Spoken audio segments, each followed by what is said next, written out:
Welcome to the incredibly loud adventures of MC Prophet. I just peeked so hard. I'm sorry. There we go. Hey kids. It's good to see you again. It's been a little while. Have not been streaming this month as much as I wanted to, but had to set aside some time for real life stuff and also making progress on... This is such tragic music. That's also tragic. Okay, that's less tragic. That's more mysterious. Dragon Quest has a lot of tragedy in it, so a lot of its relaxing music is also kind of sad.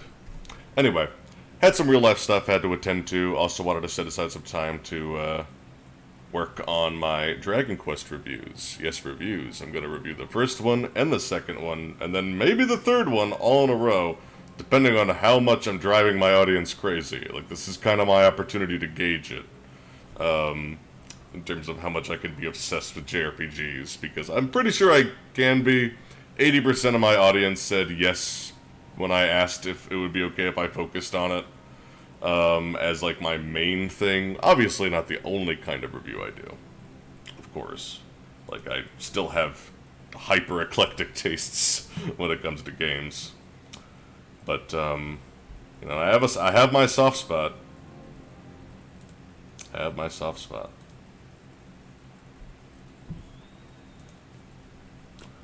But speaking of, let's talk about the granddaddy of my favorite genre. Dude, it's a 10th, give yourself some slack. Oh, I will. Yeah, no, I'm getting a lot better at giving myself some slack. Oh, listen to that.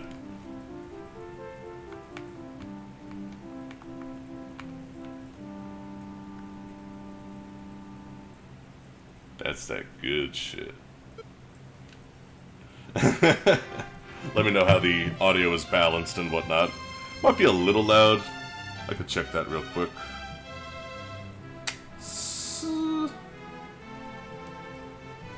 Maybe just a bit. How's that? Was that good?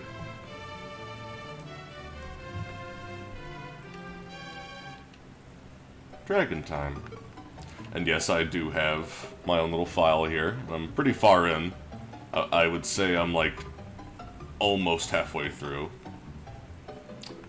It's a pretty short game, actually. Now, bear in mind that this is the SNES remake of a game that came out in 1986. The SNES remake came out, I believe, in 1991 or 2. I have to check. Turn it down a little. Sounds like a plan. Let's see. How does that sound? I want it to still be audible without being overpowering or anything. Also, hey Sophia, and Red Octobear. I think I came here / found out about you from randomly coming across your Digimon World review. Yeah. Well, thanks for checking out the stream. Appreciate it. Yeah, I think that's pretty good audio. Begin a new adventure. Gonna go with the tried and true. I could call myself a Poop if you really wanted. Maybe another time. That'll be a Patreon stretch goal. Mark will call himself Poop in a JRPG playthrough. A 40-hour JRPG playthrough, like a tragic narrative. I will name myself Poop. It will be up to you which game you let me ruin with that. But someday. That'll be the $700 per video stretch goal. Mark plays as Poop. What's up, Dylan? What's up, Sophia?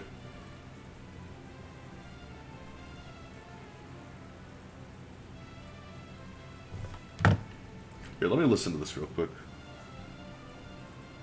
You'll hear double audio for 1 sec. Yeah, a little bit too quiet now.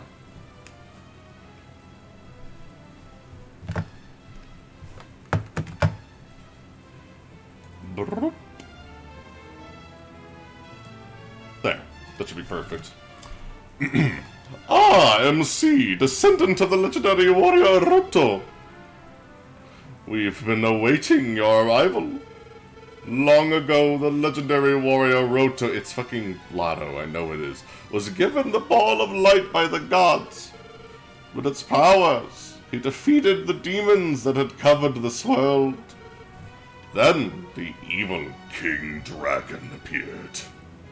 From ProZD videos. He stole the ball of light and sealed it away in darkness. Before long, this world will be totally enveloped and destroyed by this darkness.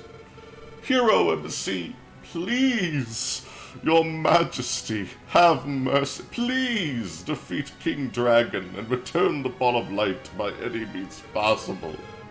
If you open the treasure chest over there, the contents should aid you in your journey. Also, if you speak to the soldiers in this room, they can give you important information about your journey.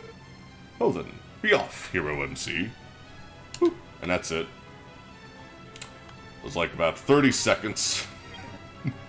And that's the plot. And I want you to carefully consider what the king is offering me here. 120 gold. Alright, pretty good. What? You found the torch. Alright, pretty decent. I could see that being useful. And a weapon, right? A key. Oh, okay. You wanna know what you need that key for? Like, look at this key. Yeah.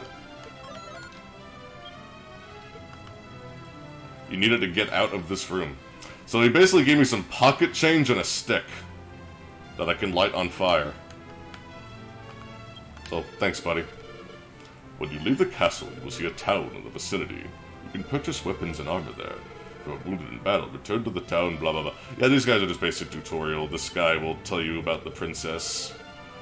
Princess Laura is the only beloved daughter of the king. So when the queen passed away, Princess Gwaelin helped support the king's broken heart. Then, half a year ago, the princess was kidnapped by demons. The king doesn't ever speak about that, but I know he is suffering from the depths of his heart. Yeah, he looks really torn up over there. MC, please go forth and rescue Princess Laura. Something you will notice about the story is that it actually has some pretty nice tongue-in-cheek moments, even back then in 1986. Like, Dragon Quest was self-aware before it was even a genre. Funnily enough, it does have moments. There's like one character in like the second town in particular that is a good example of that. I believe there's a goodie over here. Yeah, this is the first JRPG. This is where it started. This is a prison? Why does the door lock from the outside? Exactly. King Dragon sends his regards.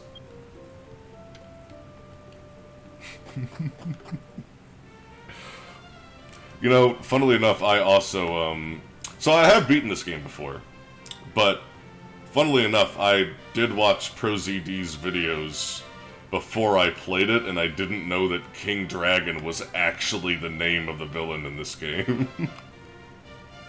I did not know that. So it kind of blew my mind when I found out. The SNES remake makes this game pretty palatable, honestly. Like, the sprites really have a charm to them.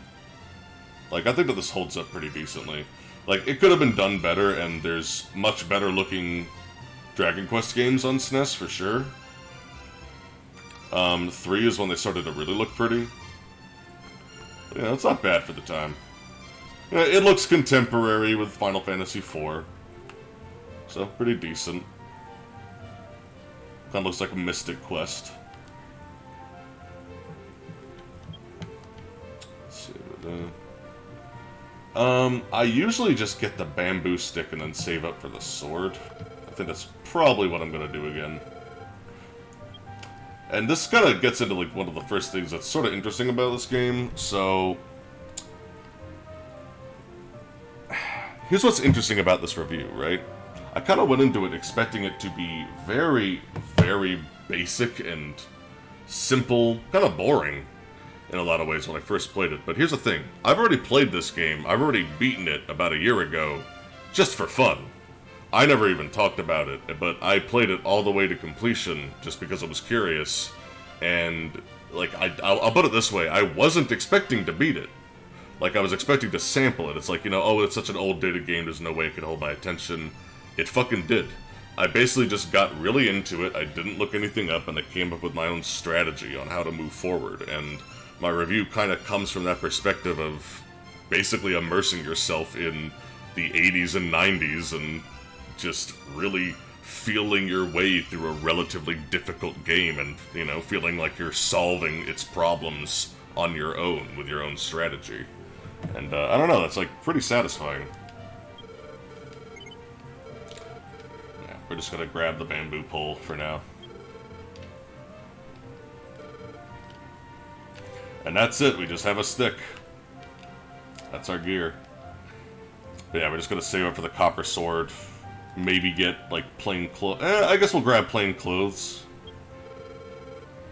I tend to go pretty glass cannon for the first initial part of the game because it's just not dangerous enough to really have to worry about it too much, but I might as well get some actual defense.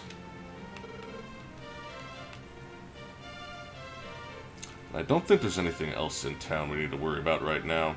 Something I really do like about this game is you see these doors pretty early on, and they establish early on that you need magic keys to open them. And then you just kind of start going around town trying to figure out where you can get magic keys. You okay, buddy? You picked a weird place to go, if you're wounded. Whoever is there, please inform the king of our situation. The rescue party for Princess Laura was wiped out. Before long, I will succumb to the same fate. Ugh. Oh my god. He's dead. Whoever is there, please inform the king of our situation. He will just repeat this in his death throes over and over again for you. In case you needed exposition that the princess was kidnapped. I guess that's there to kind of build tension and make you feel like, you know, wow, like a whole contingent of armed guards got their asses kicked by whoever kidnapped the princess. I guess it's supposed to imply that, at least. There's storytelling in this game, it's there. It's subtle. 1986, people. Okay, let's go.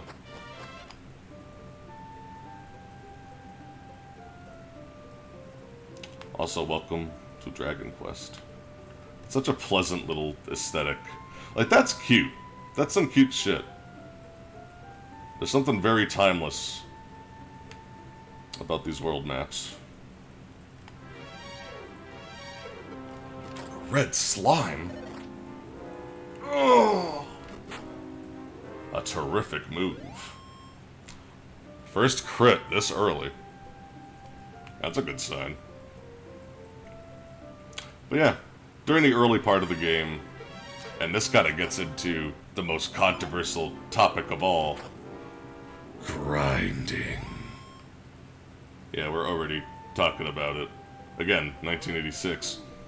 But, oh, thank you so much for it, I appreciate it. 29 freaking months in a row. Jeez.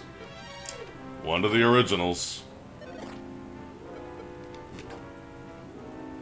Yep, you and, let's see, Forever Backwards is another one. I think Forever Backwards just hit 30. But, it means a lot to me that people have been supporting me that long. It really does. Thank you. But yeah. So, in the early game, and this is kind of a controversial element of these, of this era of RPGs,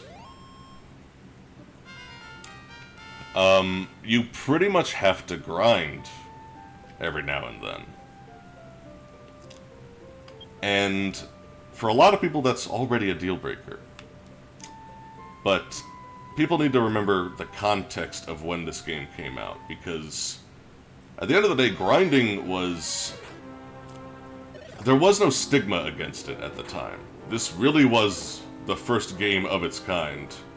I am going to die immediately. Oh.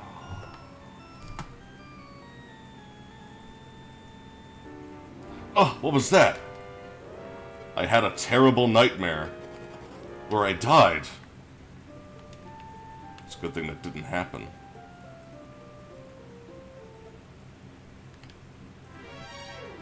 Yeah, you are very fragile. Actually, that is good to demonstrate. I was wondering where the threshold was. But if you go just a little north and south, you start encountering the Drakis, and they fuck you up. So it's pretty slow going at first. Like, you're supposed to kind of limp back to town this quickly. And for some people, that is initially just such a bad first impression that it, like, is just, they're kryptonite. And for me, I was kind of one of those people for sure. But when I think about it in the context of the time, I'm like, I kind of get where they're going here, because for one thing, they need to teach you what combat and item and health management is, and what better way to do that than to basically say, well, you're a piece of shit and you need to get stronger, just go fight. You can fight on your own terms, it's up to you how far away you stray from safety. You know, like, the further away you stray, the harder enemies you encounter, and the faster you level up. Go have fun. Like, how much do you want to risk it? The fact that the game is already introducing these little decisions to you is something that's pretty easy to take for granted nowadays, with modern standards and everything. But at the time, this was a really innovative approach of just basically saying, you know, here's 3 tiers of weapons. Do you want to get a weak weapon and start, like, grinding from there, like, and start making, like, you know, just make things a little harder for yourself in the short term, but make things easier for yourself in the long term, because you're saving up for the copper sword and you're skipping over the club, or you're not wasting 60 gold on something that you're not going to use right away? Like, it's an interesting approach. You can sell the club to minimize that impact, but it's still a slightly larger impact than the other options. There's a lot of little things that, like, you have to consider like that in this game, and it makes you consider them pretty subconsciously. They had to invent a genre while making it intuitive. And I think that they did a pretty good job of that, honestly. So, I am pretty impressed with how well they handled it. Obviously, I'm playing a tweaked version. I looked at the original Dragon Warrior on NES for comparison, and yeah, it's not as good as this. It's still very impressive for its time. But, you know, there's more grinding. The grinding really overstays its welcome in the original Dragon Warrior for sure. Progress for your character is just much slower in general. Just generally speaking, the SNES remakes speed things up without losing the charm and simplicity of the original games. They maintain their simplicity, they maintain their difficulty as well, which is really nice, because the difficulty is part of what makes these games so fun and kind of distinct from their more recent counterparts. So it's good that they keep that intact. But, you know, there's more concern about making it actually accessible here and not instantly alienating to everybody. So we're kind of at the point now where you can see me flirting with the concept of approaching the more dangerous areas where you have a chance of encountering the tougher monsters. You do still have the chance of encountering the slimes, so it's not like it's guaranteed. Sometimes you do get an ambush, too. This game introduced the concept of ambushes and being ambushed. Like, sometimes you start with initiative, and sometimes they start with initiative. Basically as a way to spice up what they perceived as the monotony of the core combat. 3 damage, and I did 1 damage to you.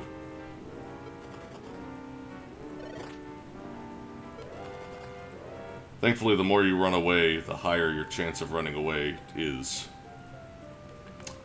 But yeah, that's why, you know, like, I typically will only go north and south when I have a decent amount of HP, because, the second time you try to run away, it's almost guaranteed in this game. At least in my experience. But, still a risk. We don't even have healing magic yet. That's actually what we're about to get. Healing magic, the way that it was implemented in this game, is pretty ingenious, and one thing that's very cool about it is, like, we'll probably level up in the next 2 battles.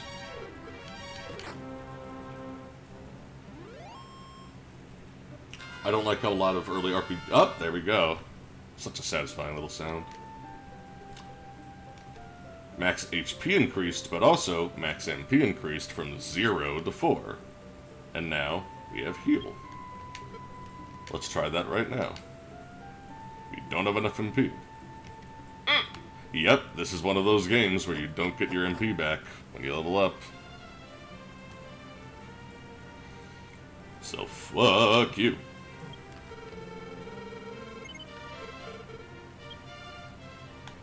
Stay rested. Yeah, getting back to what Dylan said about RPGs making it harder to run away. In this one, I think that it was kind of implemented in a smart way because risk assessment is one of the core elements of this game's design. It's just such a central mechanic that the game is kind of built around it, you know what I mean? Like, in the back of your mind, you have to know, like, if I want to reliably run away, it will take 2 turns. Like, you have a pretty good chance of running away the first time. But it's not really, like, a safe thing.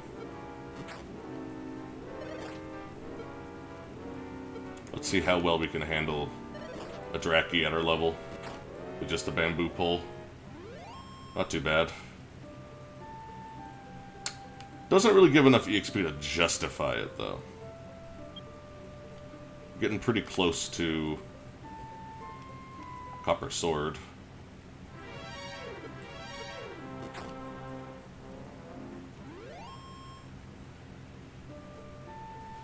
Let's see.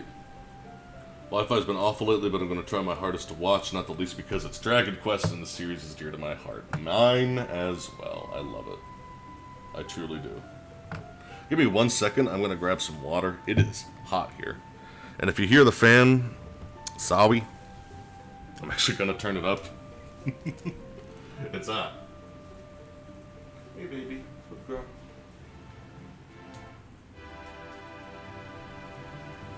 Whew.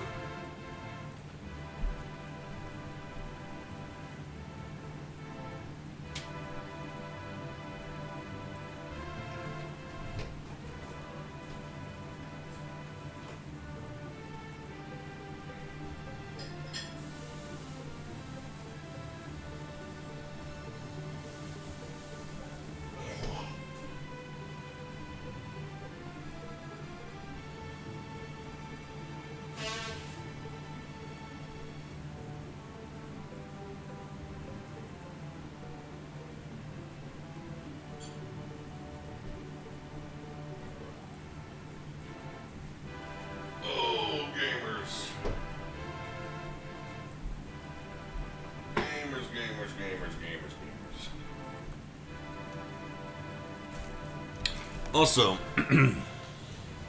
something I wanted to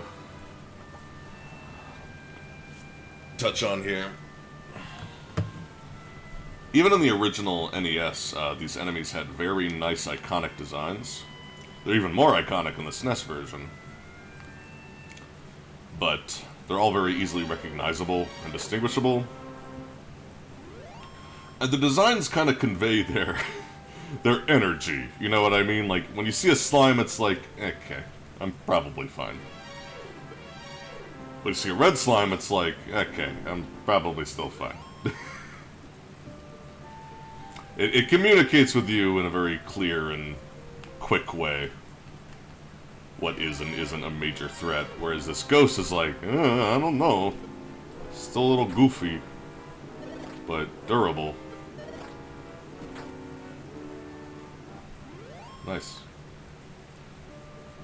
You give some gold. But yeah, you can see, like, for killing one ghost, you get a pretty decent chunk of EXP. So when you're fighting the, you know, higher level stuff, you're leveling up faster. It's teaching you that pretty early. This game did a lot to very subconsciously teach its player how to approach its problem solving and whatnot, by just encouraging you to remember certain things, like how you remember that you can open locked doors with magic keys, so you're mentally making a note and trying to remember where in each town and each castle and each dungeon these doors are located, so when you get access to keys, you know where to go back to. Just like, you know, even when you're just wandering around the map, like trying to get your bearings, you're remembering where enemies spawn, how dangerous they are, things that you can't access yet, etc. It taps into this very basic, like see stuff like that, like spotting that cave is like, okay, I'm making a mental note of that. I might not be able to access that right now, and I'm not, but it's the kind of thing that you keep tucked away in the back of your head for later, and this is one of the first games to really do that. That in and of itself was really innovative, like, at the time. Just the concept of navigating a world and trying to figure out how it works.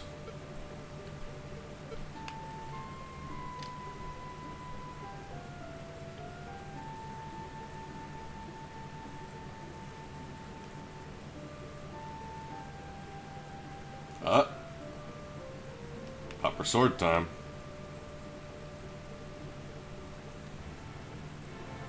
Yeah, it's not too slow. Like, if you grind for 5 minutes, you're done. And you're, like, ready to proceed. MC bada bing, bada boom, I love you, to the moon. Love you too, Jeremiah. It's good to see you, dude.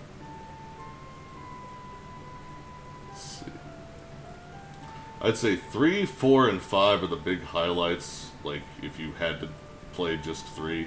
I mean, 8 and 11 are fucking amazing. Like... Okay, so I played 8, then I played, 9, then I played 11, then I played 1.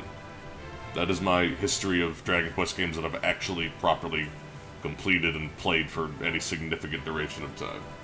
So... I'm going into the SNES era pretty blind, and I'm really enjoying it so far. Because I did try some of 3, and it's wonderful.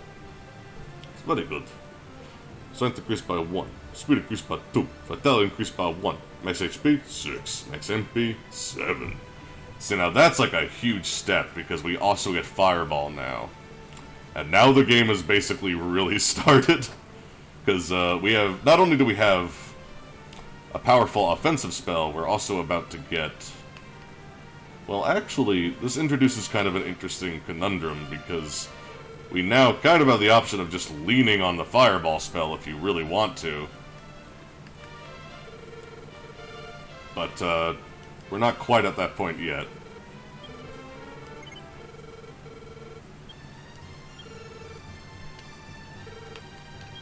So, sell the bamboo pole.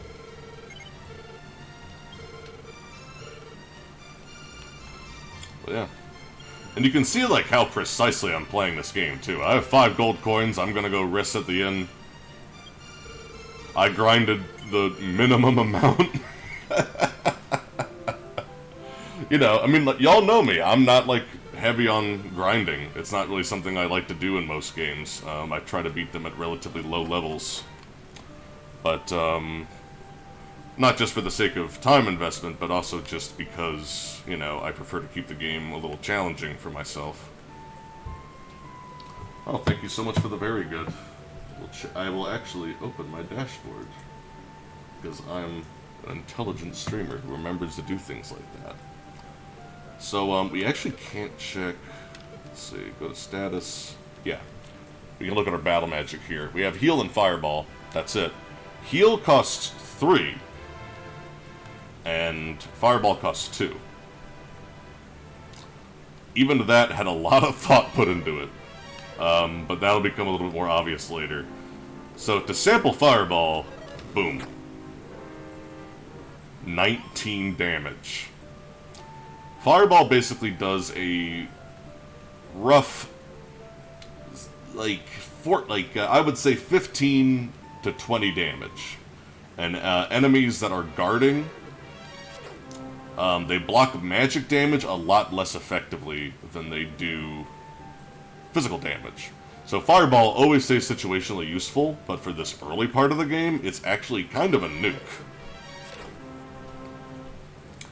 But what this does is it effectively turns you into a glass cannon, because you just deal out so much more damage than you can possibly tank at this point. But that's kind of my intentional playstyle. Like, not only do I have Fireball, but my basic attacks will often one-shot most of the things that are around here. Like, I don't have to rely on Fireball. So, I'm going for that full glass cannon kind of playthrough. But even back then, just with equipment customization, this game has different builds. You know, like there was a lot of conscious thought that was put into whether or not you want to prioritize, certain like whether you want to prioritize your offense or your defense, for example. I typically prioritize offense because it tends to be the best defense to me, but it is also something that's kind of risky and probably not the safest playstyle for a new player, like someone who's less experienced with these things than I am. On that note, what's this?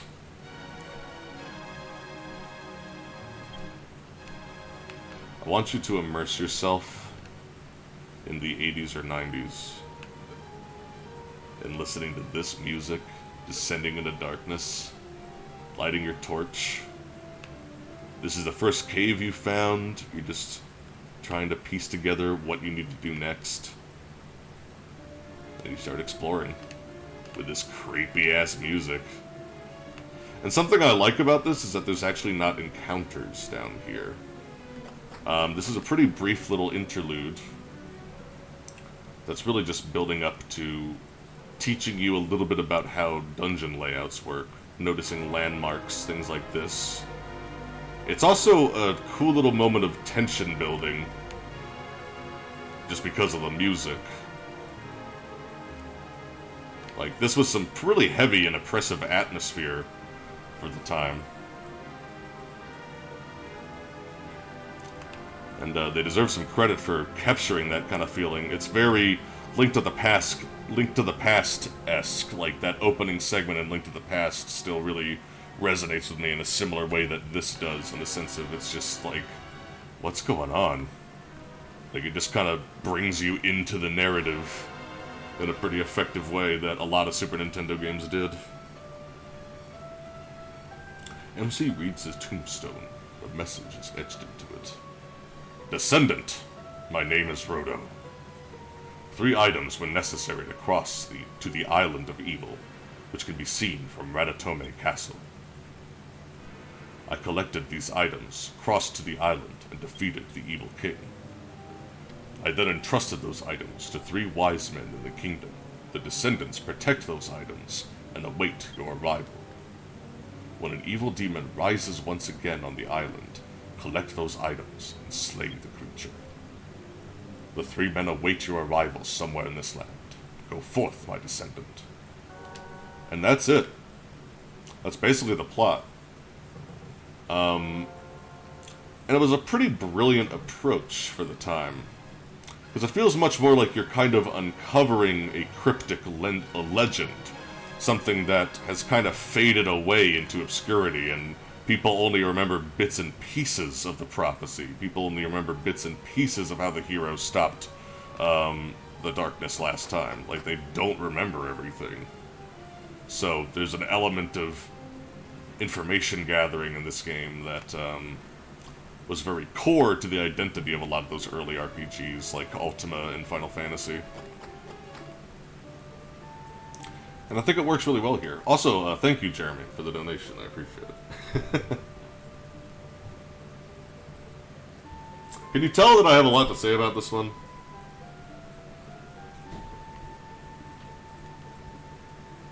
Off to eat dinner. Hope you have a wonderful stream. Thank you so much, Jeremy. Appreciate it. The lamp in the darkness in A Link to the Past is so good. Yeah. Remember that opening in Link to the Past where it's all rainy and stuff? Like, that's a great opening.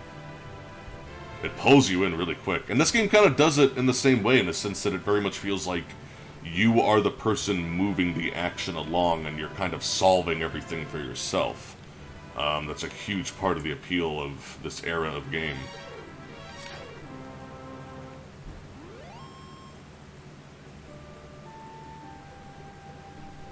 Cast a magic missile in the darkness. Yes! Eventually you do get your own little light spell and you don't need the torch anymore. Again, just a nice little note of character progression. Like, you don't have to worry about torch management, which is a factor in the early game. Because it takes up inventory space, and you don't have a lot of it.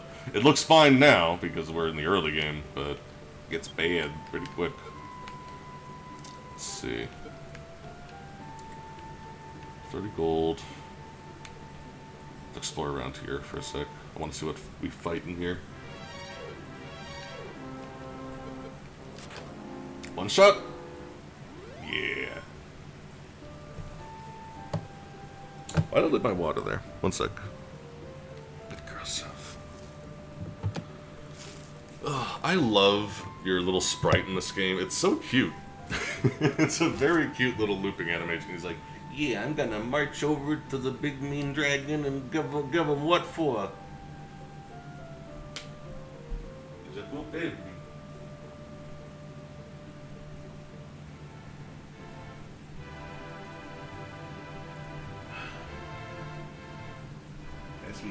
Good girl. As always, Soph is under my desk.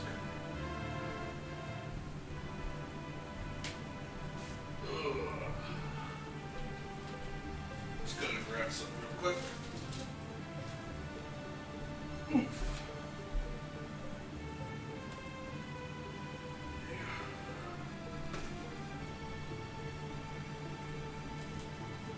There we go. By the way, how annoying is the fan? Because it's kind of on full blast behind me right now. And it makes it very pleasant in here. It's working. But, you know, I'm willing to experiment with its positioning to increase audio quality and whatnot. Title screens out of any... I am small. Yes! I am small. It is very much SMOL. That's pretty much what it is. It's very cute.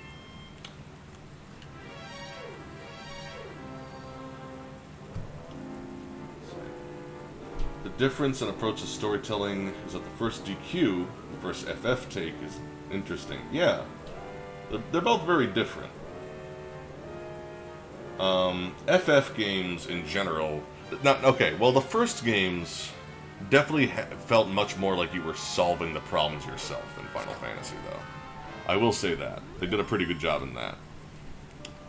And there was definitely some mystery solving and information gathering in those games, for sure.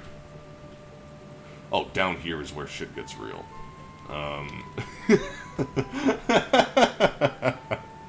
I mean, if you've ever played this game, you know exactly what I mean.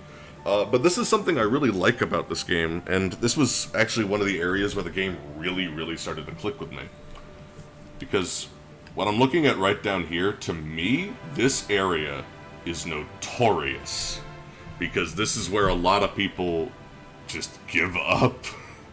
Because they encounter something super strong and they're like, oh my god, I have to grind until I'm strong enough to fight that? Or so they think. So down here is the area where it happens. Here's the thing. You have been given Fireball. You should have it if you're in this area. It one-shots these guys. Now if I didn't now look at that experience. I was just killing slimes that were worth 2. Red slimes are worth 2 experience. So, this is when the game speeds up a bit, if you know what you're doing. The game rewards you for doing what I'm doing, and this is, like, kind of a risky playstyle here. Like, this is not... See? Like, you can still get ambushed, and you can still take damage. You need to watch your health while you're doing this very carefully. But, so, like, this thing would fuck me up, too. I'm pretty sure that this one has spells. I don't know if it gets Fireball, but I'm not waiting around to find out. Something else that's kind of brilliant is that down here... Yeah, we have a mage now. This guy might cast Fireball, and their Fireball spells hit pretty hard. They're not as strong as yours. Yeah. Sometimes they'll do normal attacks. But, around this area is when you'll first get hit by an enemy fire spell, and you'll kind of learn, oh damn, that does a lot of damage. I should use my spell. Because your spell, like, that spell is more powerful than any of your attacks will be for quite a while. Eventually it falls to the wayside and fills a more situational role where it's good at damaging enemies that are defending. But, for now, it's a very useful tool in basically speeding the game up. Like, I'm leveling up very quickly here. And yeah, this is, you know, a part of the game. Grinding, quote-unquote. But you might notice that the context of the grinding is a bit more interesting than it is in a lot of other games, because, you know, I'm taking damage and I'm managing resources that are in very small integers. And if I'm playing a little bit too dangerously, like, I'll get ambushed instantly. Like, now it's time for me to leave, because I can't beat those things in a fair fight. I know that I can't. So, I basically just need to have a setup where I'm flexible enough to get away, basically. But, oh. And the new town. Right, I don't think we've been here before. I always like this little bridge. This little touch. Hey, buddy. Would you like to hear my song, traveler? Then... Thank you very much. Actually, I'm training right now, but someday I want to become as talented as Garay. Garay, huh? Welcome to Garay, the town of the ancient minstrel. Mental note of a door here.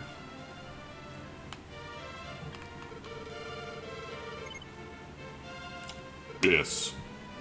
Sounds reasonable. Pointless Bridge is great. Yeah, it's just there because, like... Honestly, shout out to this bridge for being, like... I don't know. A flourish. A flourish in a time when... in a time when game designers did not do flourishes, you know what I mean?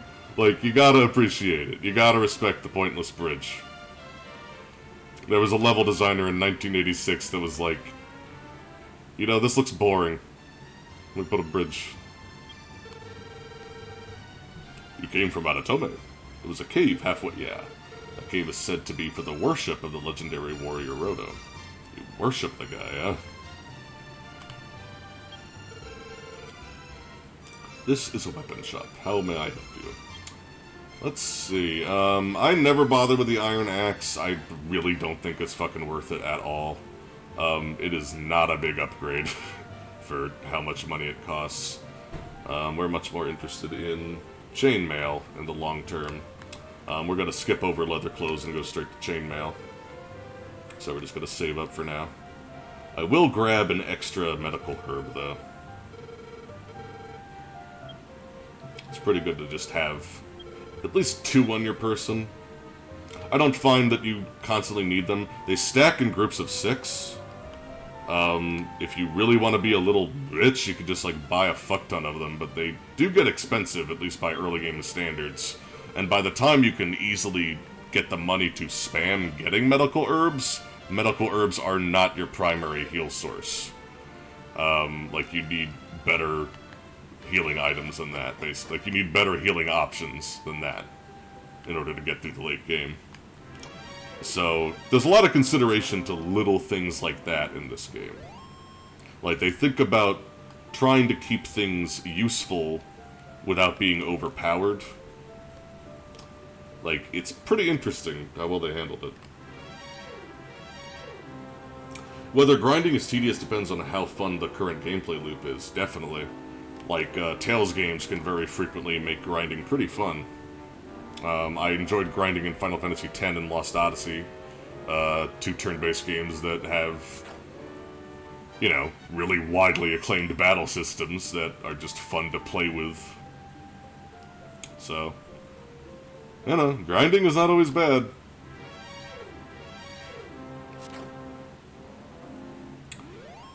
Also, again, just to sum up the very universal appeal of RPGs in general, note how easily I'm dispatching a Draki that literally killed me at the start of this playthrough.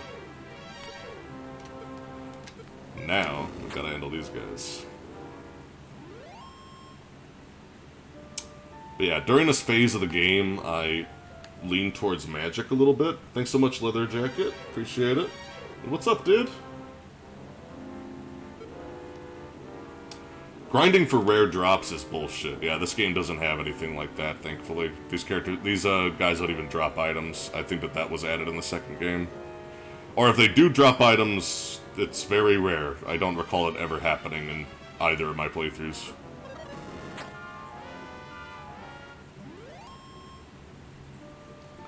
Classic. It's classic shit. There's also skeletons down there that really give you the XP and gold. They're scary. I'm gonna fucking do it. I'm gonna fucking do it. I'm gonna fucking do it! This is about where they appear, I think. I think around here? Yep. These dudes are brutal. They might eat 2 fireballs. Might be a fireball and an attack. Let me try that. They do so much hurt! They do so much hurt. Oh, they hurt!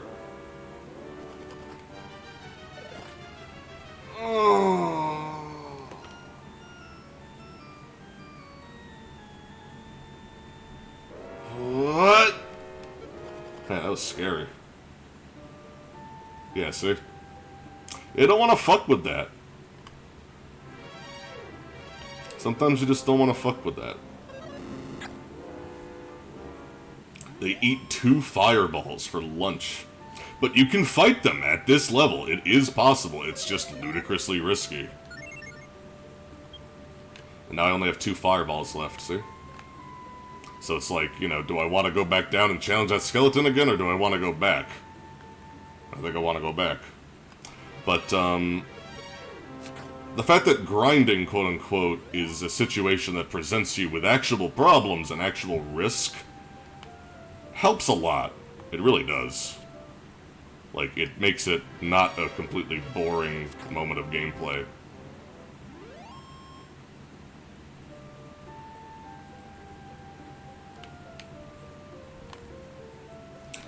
Yeah, in most games, the gameplay loop is just not satisfying enough. In this game, you might notice they have a pretty large diversity of enemies, which is very impressive for the time, because that's a problem that a lot of games struggle with, period, enemy diversity.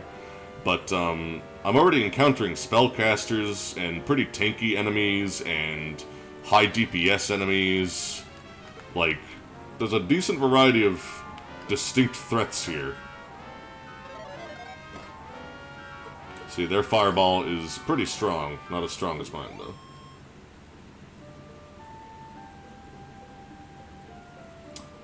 Yeah, it's a good thing that they had so much enemy diversity so early on. Like, that's a huge reason why this does not come across as boring to me. Because it's like, I don't know what I'm gonna fight. Like, there are different threats here that require different answers. It's like, I don't really want to waste my time I don't really want to waste my magic unless I absolutely need to. So I save that for, like, specific enemies. I always have to be ready to run and cut my losses and make sure my HP doesn't drop into that one-shot territory for skeletons or scorpions. Because scorpions are pretty scary and they can still ambush you.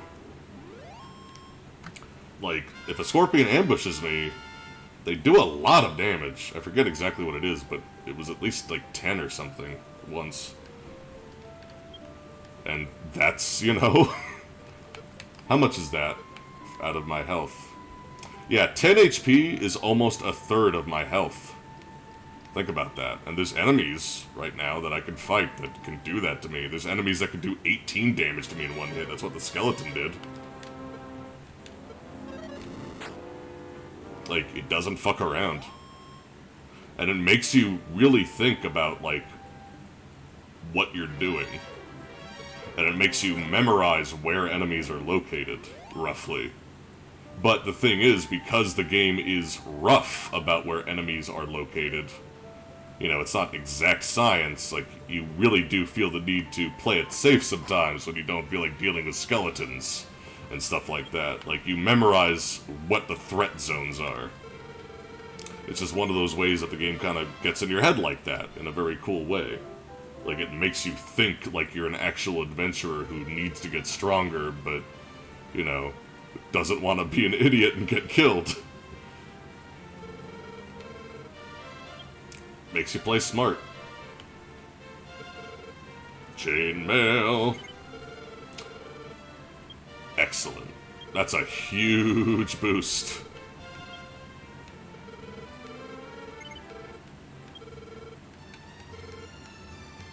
Excellent. Let's look at that defense. Yeah, that is a big difference. That helps a lot. Let's swing by the older town. We'll grab some more money here. Not for long. And then we'll start making our way back to the other town. Then we'll start proceeding with the main quest. Which basically involves exploring the eastern edge of our current continent. I want to say someone here. Oh, right. This is the guy I wanted to talk to. I saw everything. A monster kidnapped the princess of Radatome and flew her to the east. Is there any brave person who could help the princess? Yes, my good man. Oh, there is? Then please tell that person the princess was taken to the east. Am I a joke to you?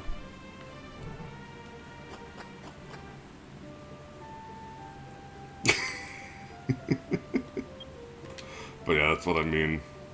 They get tongue-in-cheek with it, even back then. The fact that Dragon Quest was self-aware, despite basically inventing a genre, is kind of wild.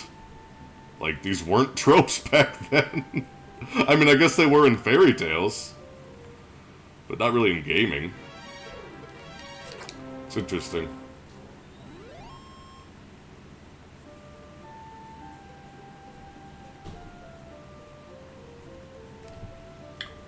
Lone Shark Mage is a great enemy idea. I'm headcanoning the mage enemy is just some random dude you owe money. Or he thinks, yeah, he thinks that I owe him money. I fucking don't. He's the IRS.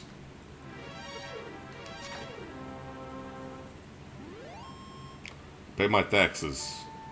Leave me alone. Ah. Why am I encountering slimes over here? I forgot how much of the map is just... Hey, can I fight too? Yeah. Let's see. I mean, that's what I love about slimes, unironically. They're the epitome of, I can help. Yeah.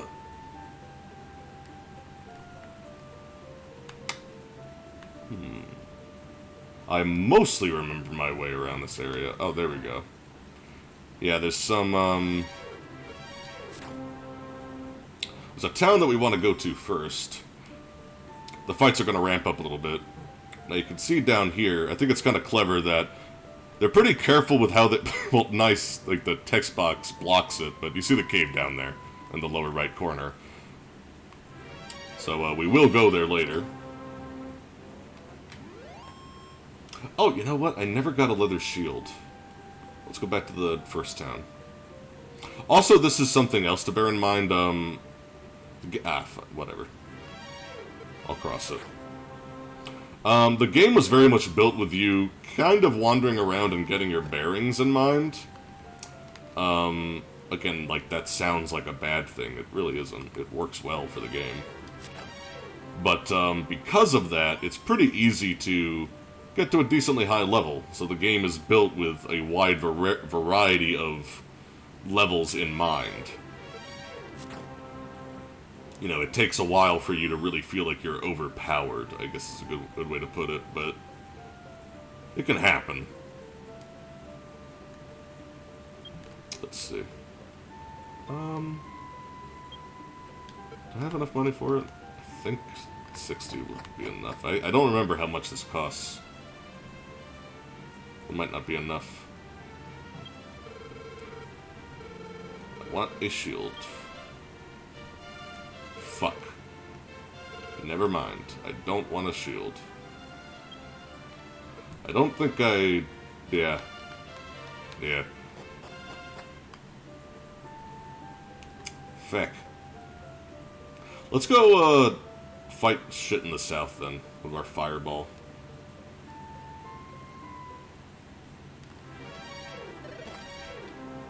Oh, I got ambushed by a slime. How will I ever recover? Slime defeated. You there, say so. Let's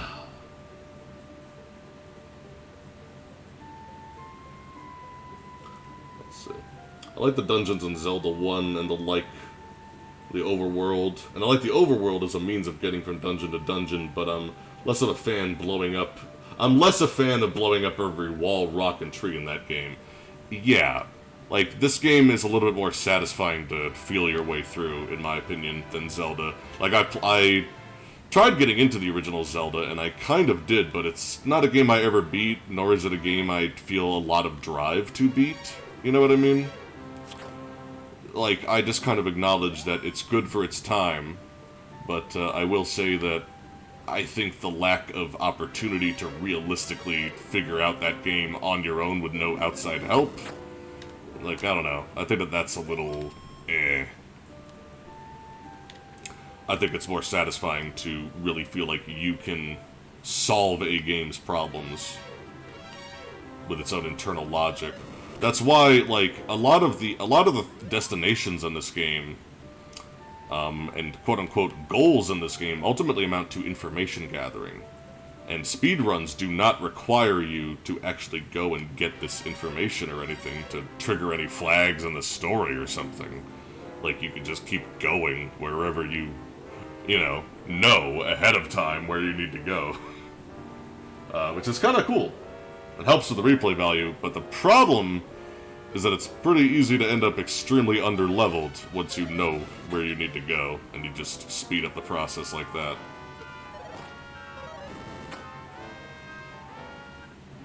Excellent. How much does that give me? Woo! Scalabouche.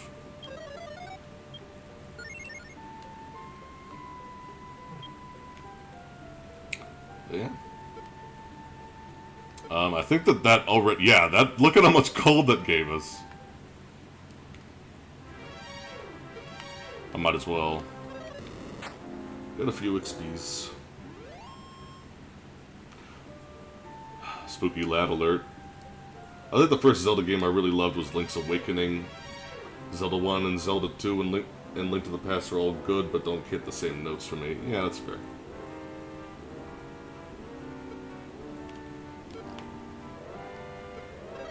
I don't trust these fucks. Just burn them. Burn the mages! The mages are weak to magic. That actually tends to be a pretty consistent rule. Except for the actual mage and wizard ones. Like the ones that are actually labeled mage and wizard. Like, I don't know if they're particularly weak to it. I never really need to use magic on them.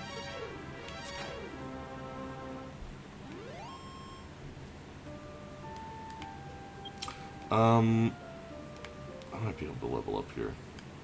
We might as well try. Gold Scorpion.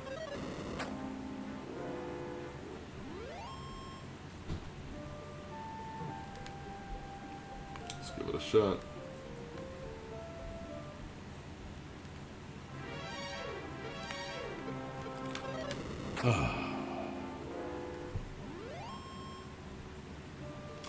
Yeah, there's some, like... Yeah, there's just so much stuff in the first Zelda that requires very specific knowledge. Like, I find that to be a lot less interesting than the alternative of just, you know... Jesus, 28 damage. Letting you figure it out. Oh yeah, let's just go back to home.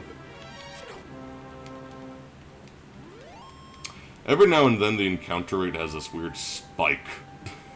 Where it's just like, it's two steps, fuck you. 2 steps, fuck you. But for the most part, it's pretty reasonable. And a big thing that makes it reasonable is the fact that fighting is very much like... There's not as harsh of a divide between fighting and wandering, because fighting is fast, and it's a fast-paced thing. It doesn't take too long. Let's get this shield. Jesus. I am, unfortunately, sweating like crazy in here. So you're gonna have to give me a sec. Ugh.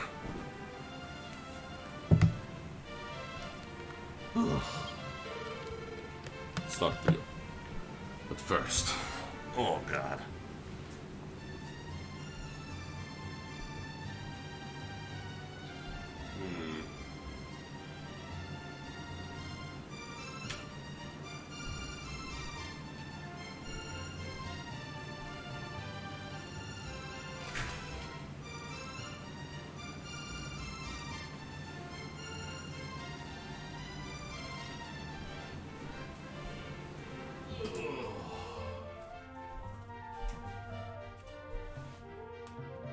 Figure out how to optimize my fan placement here.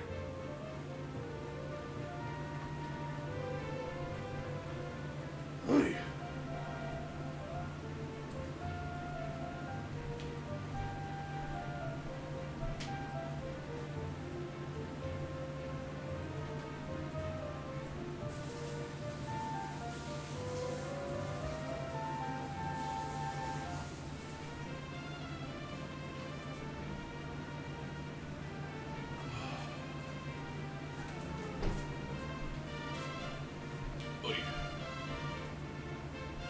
So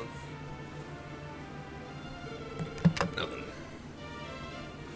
Shield time. Yes. Yes. Yes. I agree. It's pretty great to equip things right after you buy them.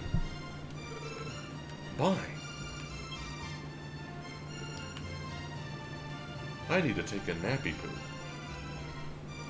To get my strength back. Random question, what ate the attributes in this game? Does MC have strength? What are the attributes? I will check in 1 moment. Also, what's up, Juan?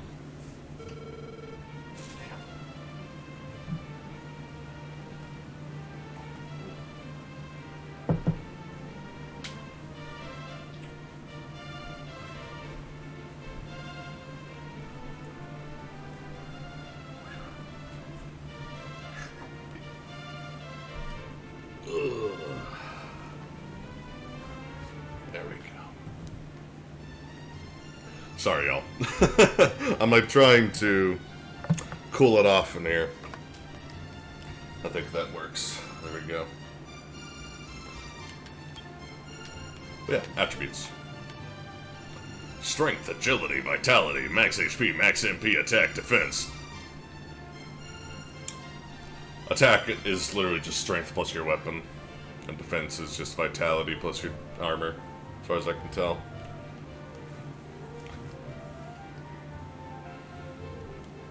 Agility's pretty important.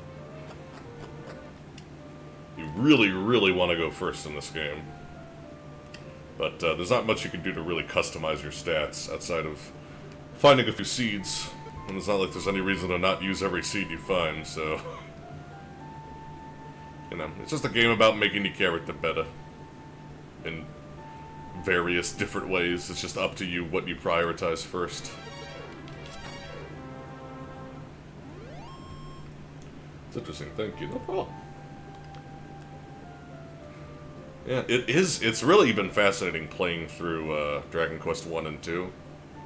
Because you just see it do, you know, so many things first before any other game did. We're also gonna get into my favorite town pretty soon. It looks really nice on Super Nintendo. I don't know how it looked on Dragon Warrior, but...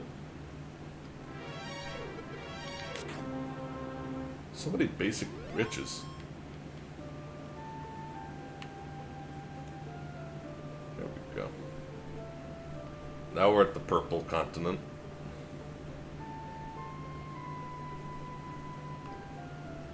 I think you can fight, like, iron scorpions over there. But I ain't fucking with that shit.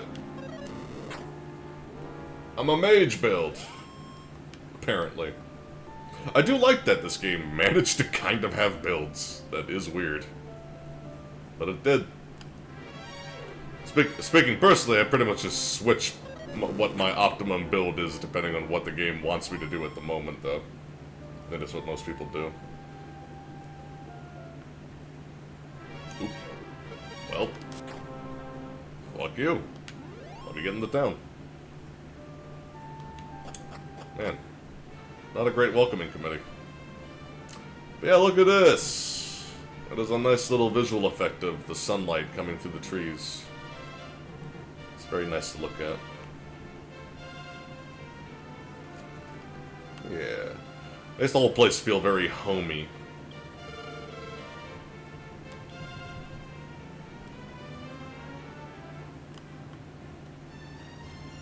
It's cool shit. That weird sideways door, though. Yep. Got that NES logic. Also, this door is literally pointless, because you can just walk the long way around.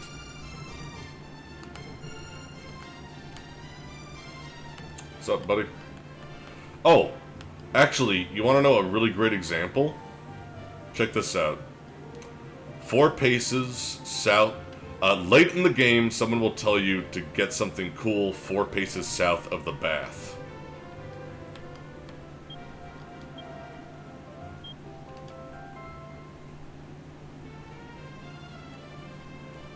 There you go. See what I mean? Like, you can just speedrun this game like that if you fucking want. Like, that's, like, everything is where it is. It's something that's honestly pretty brilliant about this game. Like, there's a whole thing I don't have to do now, because I found that. But yeah, it's pretty cool. I like how they did that. Let's check out what the equipment options are, though. Also, I might be...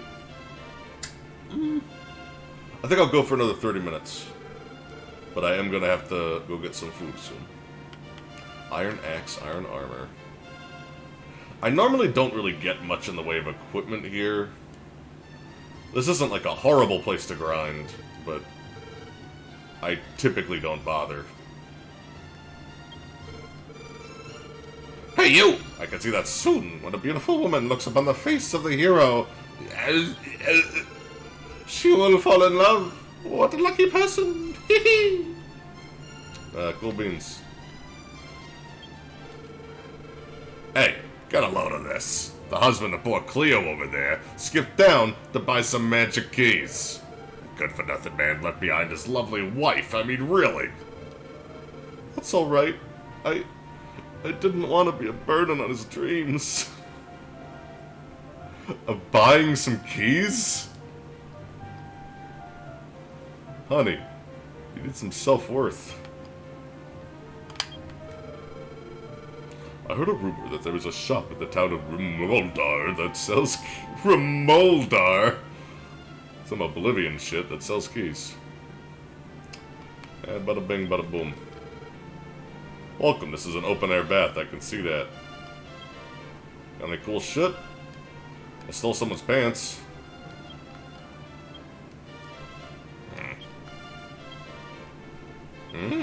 Ah, the strength seed, nice. Let's see here.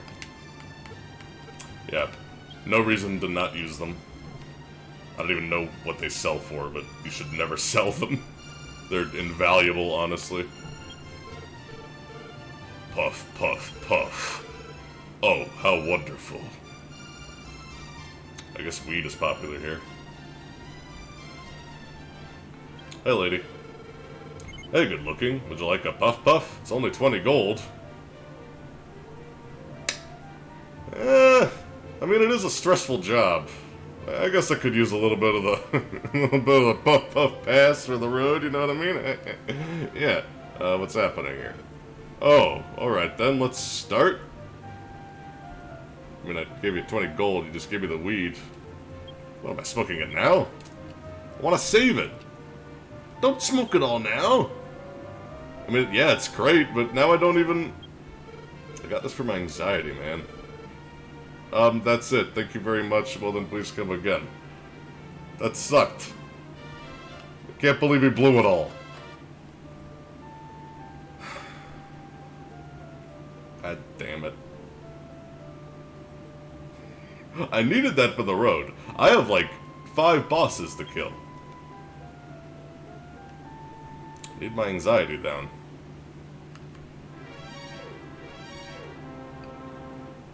Let's see. A Dragon Quest 1 / Dragon Warrior. So it's Puff Puff, some weed, or a It is neither. It is neither of those things. Jesus Christ. Get slapped by a Jigglypuff. Yeah, that's what it is. Puff, puff, puff. Puff, puff, puff.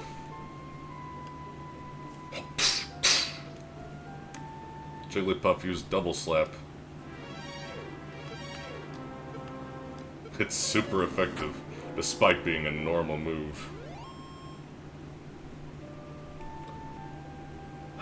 Pizza night. Oh, don't talk to me about pizza.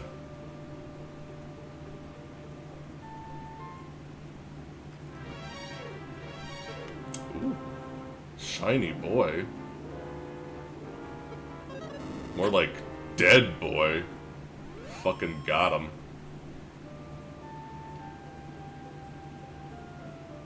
Bells are cute. This game is just G. G. I got 26 to G. What you know about me?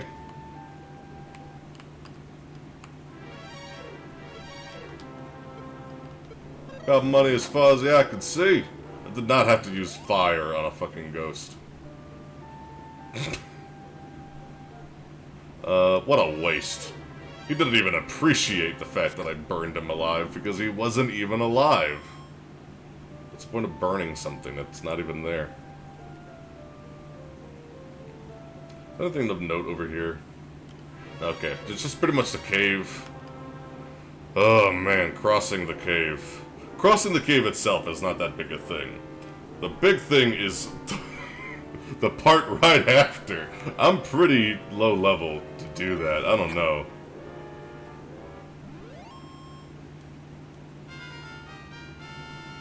No, I'm not. Let's see how much this raises me. Those are pretty substantial. Those aren't. That is. Okay, we're probably good. That level up was such a roller coaster. That's pretty substantial. That isn't. That is. We're good. We have sleep now. It's really powerful. Really, really fucking powerful. Oh, now we can one-shot them. Cool. Good to know. But yeah, sleep is really invaluable and will help us get out of any precarious situations that going down there this early might have. Because it is very early for us to be doing this, but I'm basically just gonna come up here, rest, maybe get a few more medical herbs, and be on my way. Bearing in mind that this is pretty low level for what we're about to do. But this is a pretty significant part of the game, too. So I'm excited to move on. Normally I actually move even a little bit faster than this because I grind very efficiently because I don't really, you know, stop to spend much time talking or explaining what I'm doing. But yeah.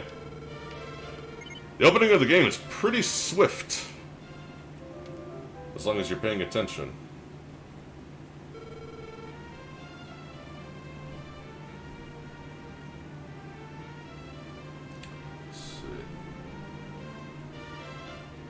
Yeah, money.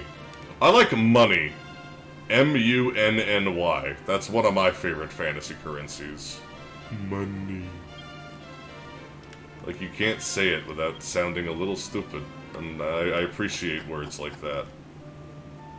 Like, poo-poo, pee-pee, money.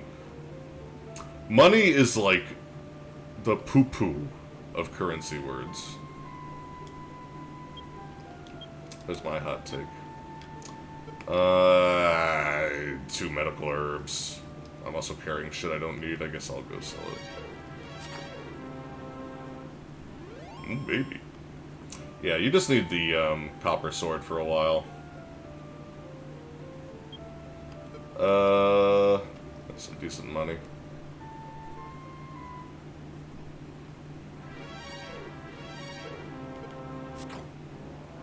I wonder if a game calls its money bling. That would be pretty good. Yeah, we could just start attacking things more reliably now. We don't really have to rely on our fireball as much. Fireball is still more powerful, but it, like, even now it's already, like, decentralized a little bit. Let's see. And that guy's doing his aerobics down there, just moving left to right.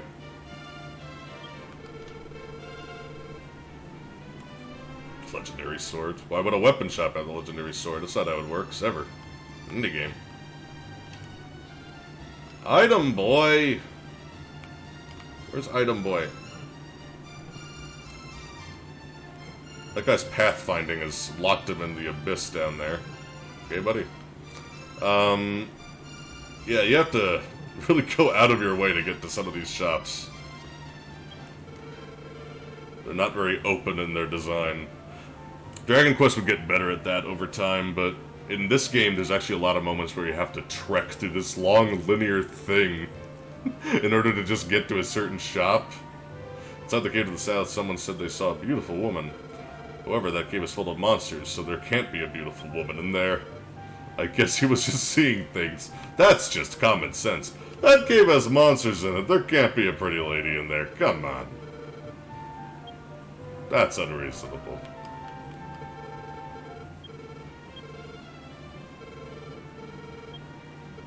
Yes. I guess I'll just get a full set. I'm not very reliant on medical herbs, but there's no reason to not just have a full stack of 6 in your inventory, you know?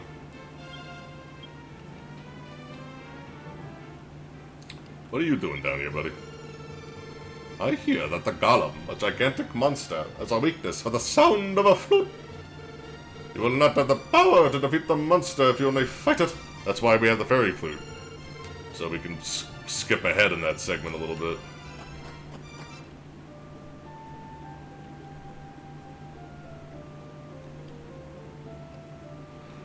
Angel's Edict money is actually called Zor. It's named for it's actually named after a mistranslation, an in-universe mistranslation of an old royal figure.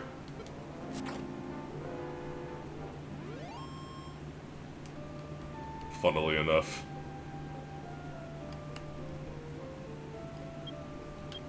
Let's see. For those who don't know, Angel's Edict is the game that I'm making when I have fucking time, which I don't lately. But it's always in my heart, and I work on it every month a little bit. Let's see. Yes, we have to cross the purple. There's just the sea of acid that's spawned in the south here. Nothing to worry about.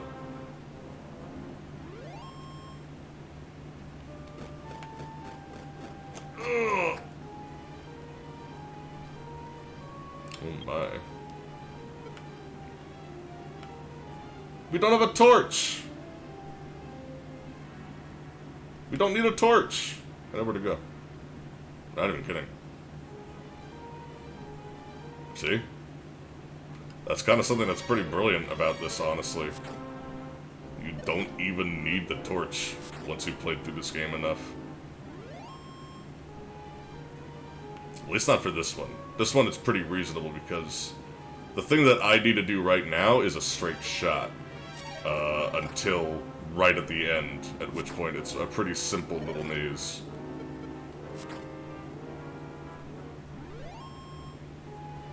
Ouch.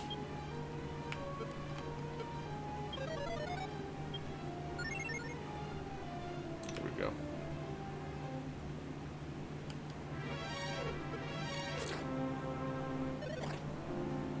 This game doesn't mess around with the default visibility. No, it does not.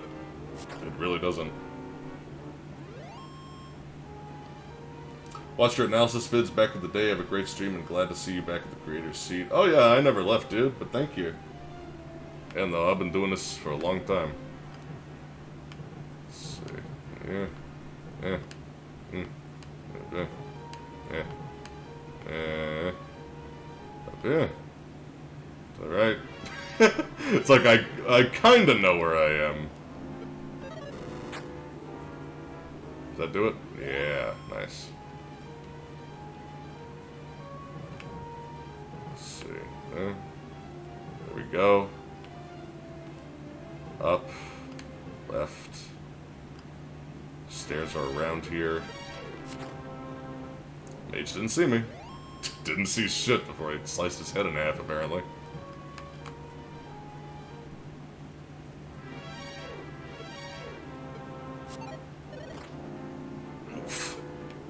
How about we just fireball you?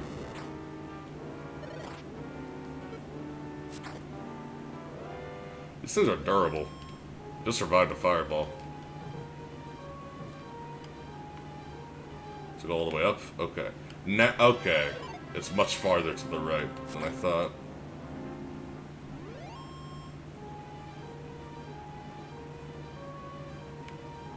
Yeah, you can still clever your way through this. It takes a little bit, as you can see. But you can do it.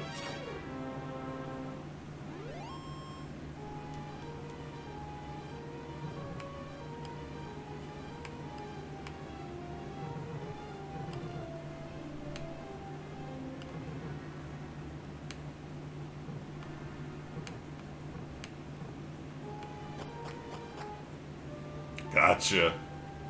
Knew it! Ha ha! Oh man. I can see that driving a kid crazy back in the day. Okay, now we're kind of in danger country. I need to get the fuck to the town. I'm level 7. Ooh! You're the common encounter here, aren't you, Mr. Skeleman? Oh. Oh! Oh, it all hurts. Oh, it all hurts. I'm gonna go ahead and, yeah. Since my magic is probably better spent on fire right now. Yes. Ooh. I think I two-shot these guys. Oh no! Yeah. Gotta be careful out here.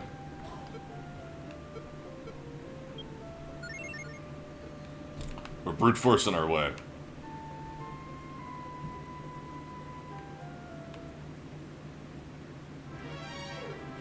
Let's see. I know the town is to the south. Damn! Okay, at least I didn't stay asleep for long. Should I finish it? Nice. Cool. Yep, fights are getting intense already. Yeah. Just in case. Almost there. Oh. 14 damage. 14 damage, huh? You're gonna do 14 damage. We're gonna put you to sleep. Okay. Target attack.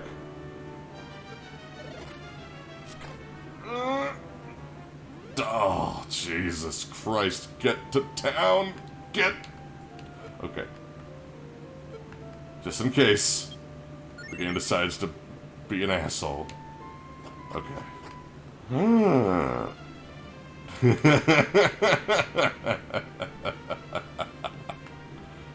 Can you tell that we're under-leveled? Jesus. But we are gonna get so much money and experience here, it's not even funny. Like, we have basically hit the fast-forward button on this playthrough now. And that's what makes this game fun, honestly. Seems to me like you're familiar with the game. Can you fill me in on which DQs you played? I have played 8, 9, 11, and 1. I've beaten 1 already, and I'm about halfway through my second playthrough on my own time that I'm using to record footage for. But, yeah. Those are the ones that I'm familiar with. I really, really love Dragon Quest so far, I really do. Didn't find anything special. I'm glad I finally made it. I left my wife Cleo in the village of Mayra and set out to come here. I was attacked by monsters and they stole my money, so now I can't return to Mayra. Damn! It's almost like you're a terrible person. I abandoned my wife. And my shirt. In my homeland. There's an old man dying in there. We need to get a magic key. Fortunately, this is where you get them. That's part of why this is such an exciting part of the game. Because this is when you can start backtracking. You see that little area over there to the left? That's actually where they are. And it's pretty clever how you get there. It kind of subverts your expectations for level design. Even back then. I actually want to show this real quick. Check this out. Have not left the map yet. Going up. Taking a left.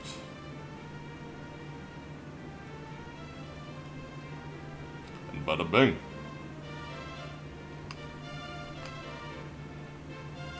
It's pretty cool. Definitely, I think that's like a pretty good example of the kind of thing I really enjoy about this game. Let me go ahead and use that defense seed too. Ooh, 4! That's really lucky. Strong. You can buy 6 of them. Yeah. This is one of the few cases where it's not a really big deal to me that they slowed down the process here. Yeah, you can only carry 6 at a time. That's all that you'll really need at once, though. You'll find convenient ways to get magic keys, as long as you keep one in your inventory.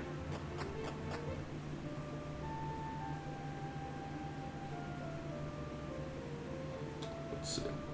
Is this an SNES ROM? This is... I guess technically it's a Super Famicom, because this version of the game was actually never translated to English. But yeah, this is just SNES.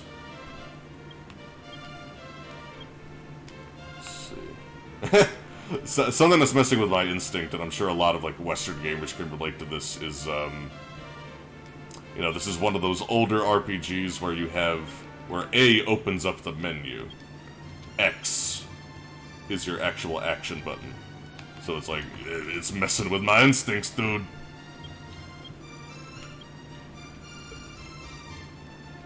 Let's see, we got the plainclothes to sell, 6 magic keys. Let's say hi to this guy. You okay, buddy? When rain and sun meet, a rainbow bridge will be made. That is an ancient legend passed down here in Alethgard. Also, I heard a story that the Stones of Sunlight sleep within Ratatome Castle. Oh. So they're in the castle. I might be able to figure that out. The nut of life.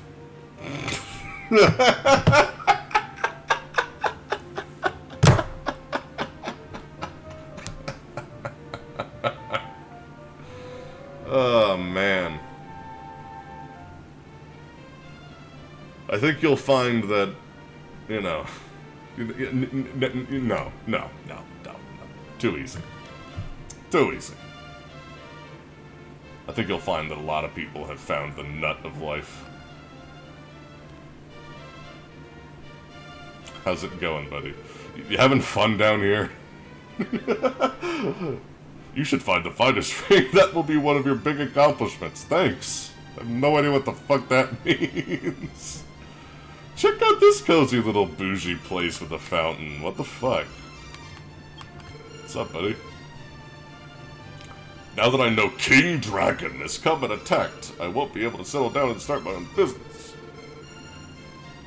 Before long, this town will succumb to the demons. Oh, gods. People say that every time the gays move in. There may be some weapons. I'm bi, I'm allowed to say that. It's okay. I'm making fun of bigotry. What's your fucking problem? There may be some weapons and armor in this world that are formidable enough to stand up to King Dragon. Thanks. I would hope so. This is a place of prophecy. Don't tell me who you are, because I already know. You're a descendant of the hero Roto. Have you visited the Holy Monolith? No. Go forth, and you will see a monolith to the south. Thanks. I'll keep that in mind, I guess. What'll do, bud? I hear that in this town there's a shop that sells magic keys. Where could such a shop be? Yeah, you're really supposed to talk to everybody. Or else you're clueless. Western tip of this land. If you meet with a descendant of Roto, please tell them what I just said. For sure they should find it of some use. Yeah, thanks.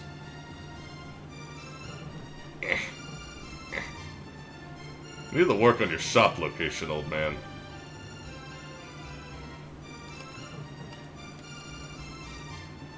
Let's get the...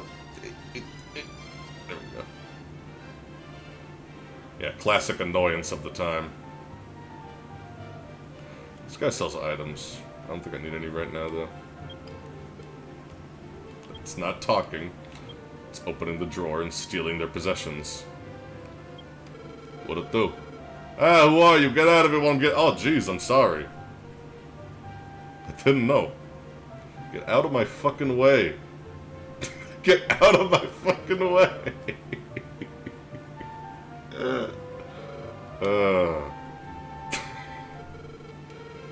Yo, you want some nut of life? Yeah. No thanks, I have my own. Steel sword.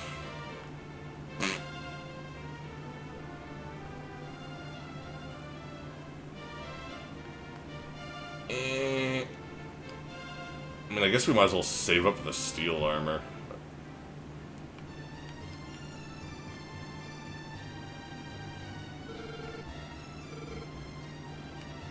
Yeah.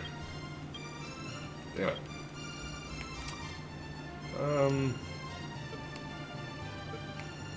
I'm so weak. Okay, here we go. Oh, Jesus. Pokemon Roto confirmed from DQ. Yes, Pokemon is from Dragon Quest for sure. This franchise inspired quite a few genres. I'm not gonna fuck with the gold, man. I'm not going south. And now sleep is your resident overpowered spell that you can use to fight things that are way stronger than you.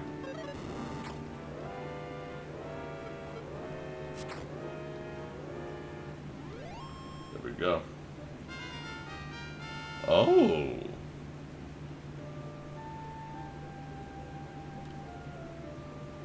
Nice. Nice. Pretty good. Yeah, you level up pretty quick when you play with this method.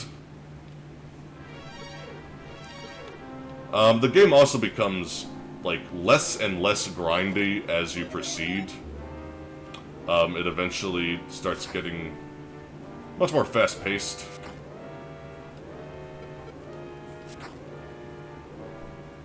Nice. Yeah, the game kind of alternates, like, what spell or strategy is particularly powerful against what enemies pretty frequently. Like, these things I'm pretty sure are actually immune to sleep.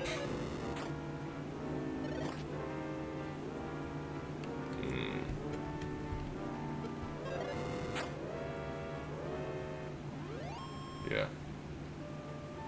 I'll have to watch that.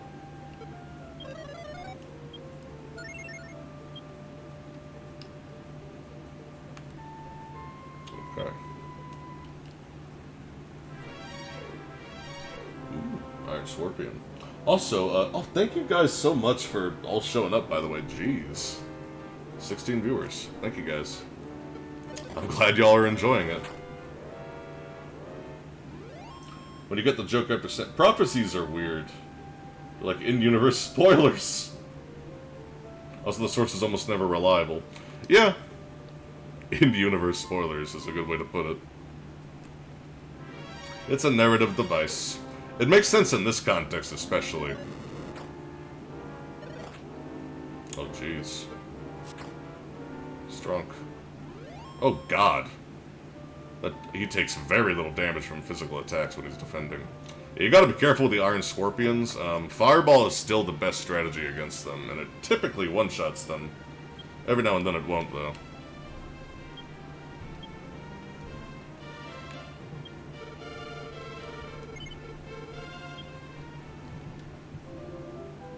Feels crowded in here yet now. Yeah, it's nice. Cool to see that you're playing Dragon Quest 1. It's really fun. Like, I do enjoy it. And I have beaten it before, just on my own time, so... Generally speaking, you know, I've actually been thinking of giving things ratings. I avoid it for a reason because, you know, I don't think that the conversation around ratings in games, you know, 1 out of 10, like 1, 2, 3, 4, 5 out of 10, etc. Like, people don't think about ratings the same way. Everyone kind of has their own interpretation of how they work and how they should scale. Like, to me, a 6 out of 10 is something that is still kind of worth your time. And I think a good way to know that I'm playing a decent game, at the very least, is... do I frequently forget that I'm playing it to review it? If not, then... if I'm, like, constantly consciously aware of the fact that I am playing a game specifically to review it, then something has gone horribly wrong. Because, generally speaking, I do not consider this to be, you know... it's work, it takes time, but I enjoy what I do here. You know what I mean? So, if something is honestly bad enough to make me, like, trudge through it, that's a pretty big warning sign to me, but generally speaking, I don't encounter that very often. But, this one, you know, I forget that I'm reviewing it. I do get immersed in the experience of just figuring things out on my own. It's very satisfying. How much MP does Summon Strategy Guide cost? $40 of magic points. Please one shot. It usually does. Oh, it's protecting.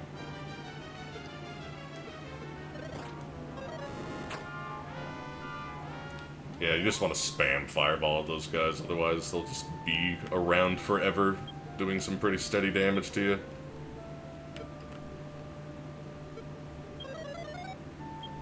As you can tell, we are very much in a paper-mache point of this playthrough. We are fragile.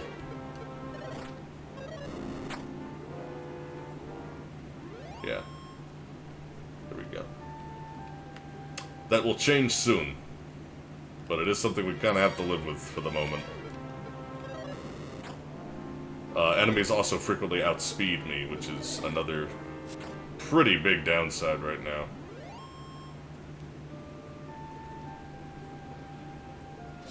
I think it's fine to... yes, I have an internal rating system. That is a good way of putting it, actually. Gifig. That's quite a name. I think it's fine to have an internal rating system that you can refer back to for your own purposes, but I don't think the discussion itself is heightened by slapping a number on the game at the end of the video. Yeah. That's kind of how I feel about it. Like, I do have my internal system, I do. Where, like, you know, by my definition, most games are...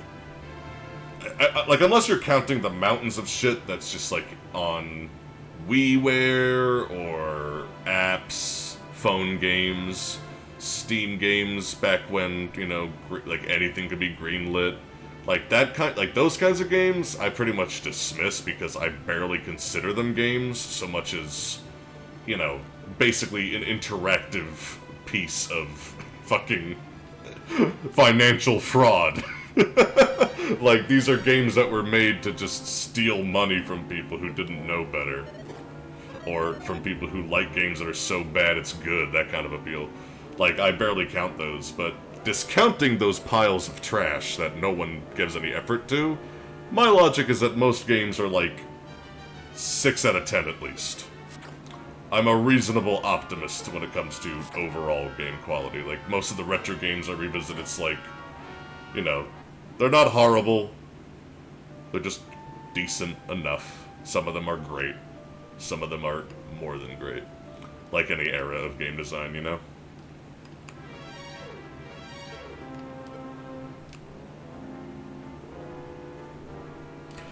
Yeah, con games. Con games, that's a good terminology. I don't know if I've heard that before.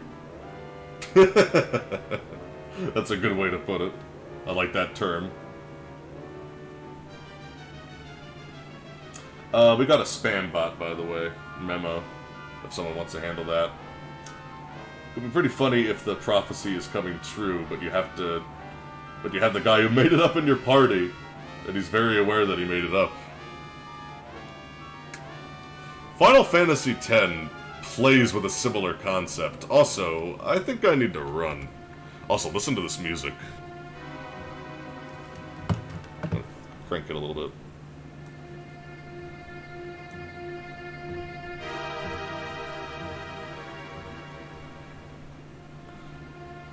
It's tense, right?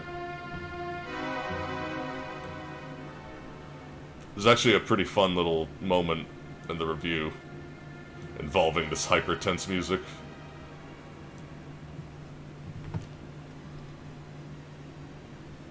Thanks, Sophia. This music gets so dramatic. This is actually a really long track. Cool. Let's go back. Like I said, we're at a paper-mache phase of our character. It's partially by design.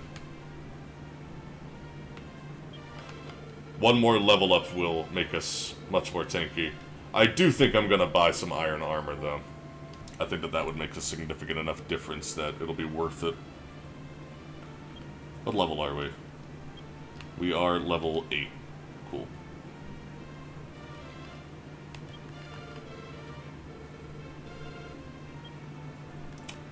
Yeah. We're just so freaking fragile. I don't know. Last time I prioritized a steel sword, and that worked pretty well for me. Yeah, I think I'm gonna prioritize a steel sword. It makes a big damage difference. It's like 10 damage more. Which translates to like 7 to 8 more damage, which is still really substantial on most enemies. Like, that will make a pretty big difference.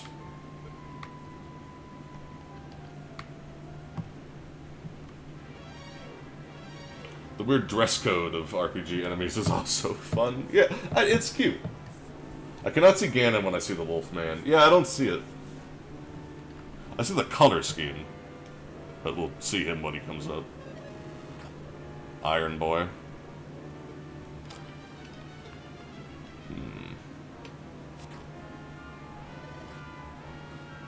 Ugh, they're so tough. Yeah, they're too fucking tough. You gotta use Fireball. I mean, now I might as well just finish it, but... Or not. What the fuck? No! What the fuck? Do you see this shit? Die! You piece of fuck. Yeah. Also, cannot stress this enough, play this game with save states. Overwhelmingly play it with save states. Don't play it like this, because, like, I'll put it this way, I only play this when I stream, because I'm talking and playing the game at the same time. You don't need to see 40 hours of me dying and then redoing everything. It adds nothing to the stream. So that's why I save state a lot when I stream. It just keeps the thing flowing. But I think I am demonstrating the fact that, you know, this game punishes you for not paying attention. It really does. They don't play with difficulty, exactly. But I think that I'm doing a good job of conveying that without actually making the stream boring every time I die. I've only died 3 times, quote-unquote. But, yeah, it's a scary game. Oh, you fuck.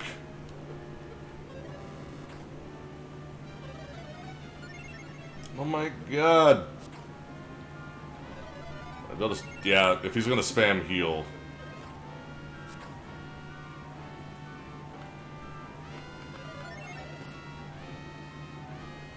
Ugh.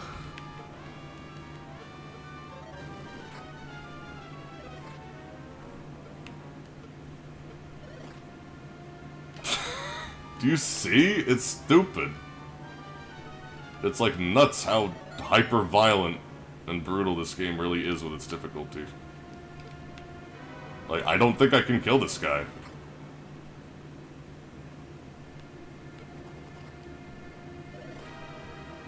Yeah, it's an unwinnable battle. There's literally no scenario in which I win. I want you to really look at this. Like, I don't, like, sleep, okay, sleep does work on them, thank fuck.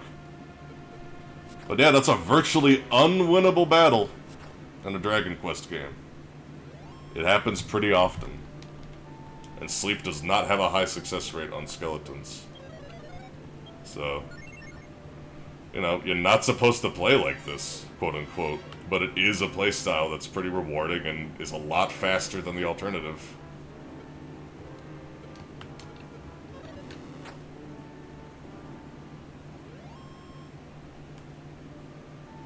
Yeah, Dragon Quest does not adhere to the zombie rule when it comes to healing magic. Goodbye.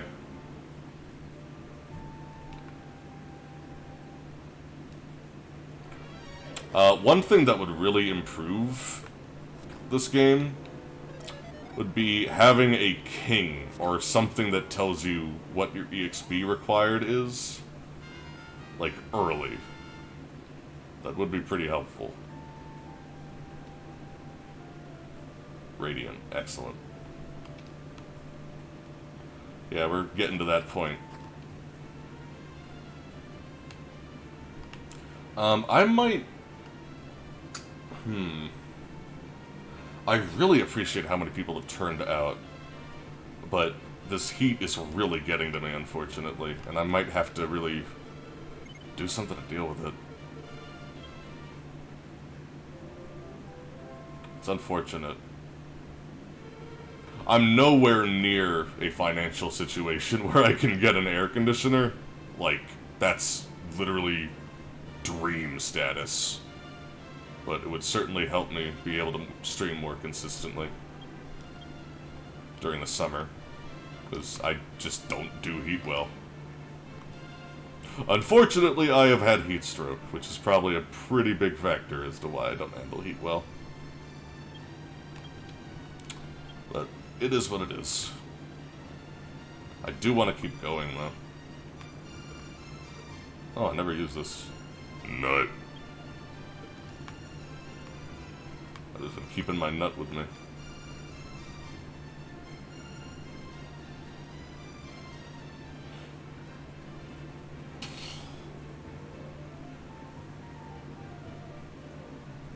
Yeah. We got this. It's a very relaxing game, too. I mean, it's obviously pretty high tension. It's also the kind of game that's, you know... It's hard. It's not really the kind of thing that you don't pay attention to when you play it. Yeah, the Iron Scorpions are costly enemies to fight. They're very much just like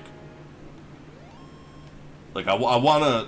Here's what's weird about this area, right? The Iron Scorpions are just not an efficient source of what they give. They just aren't. Because you need Fireball. There's no way around it. You need to use magic every single time. And they still have a pretty high likelihood of costing 2 Fireballs. So, thank you, King Spoon. Chipping in for the gas to take you to the store, to window shop for AC. Someday. It would be very nice. Hey, good girl. Let's see. Yeah. I recall sleep working pretty well in the wolf mammals. Fuck. Never mind. Jesus. I do not remember being this fragile last time. I really don't. Am I doing something different? I have chainmail.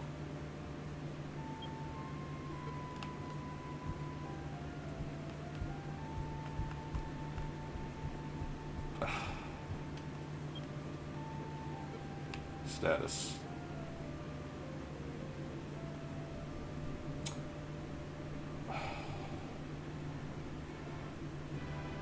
I'm like halfway, more than halfway, to getting steel armor. Like, I don't really want to bother. Sort of hunt a gold man. Can't believe I'm saying that at this level. Not you.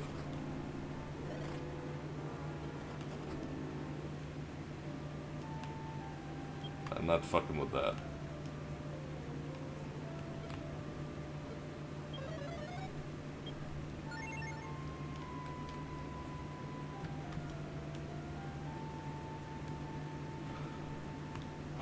Gold man. Oh, fuck. It's a fucking Chimera.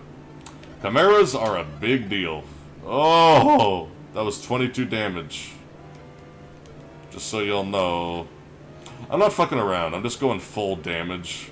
And if I have to go back and heal frequently, then fine. But at least I'm winning the fights reliably. Look at that. Yeah, it rewards you for living a little dangerously here.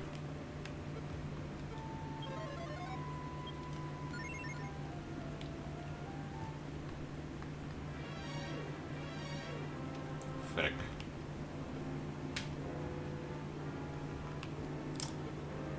How often does sleep work on these guys? Okay, it seems a little reliable on them. I recall them being resistant to it before. Here they just have an okay chance at resisting it. I forget how much these guys actually give you. Nice. 42 experience and 62 gold. Ain't that some shit? So the Chimeras are worth more.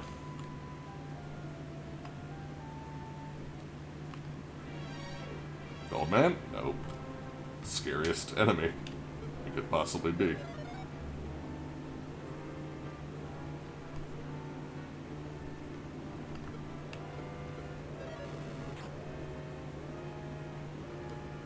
At least it's still asleep.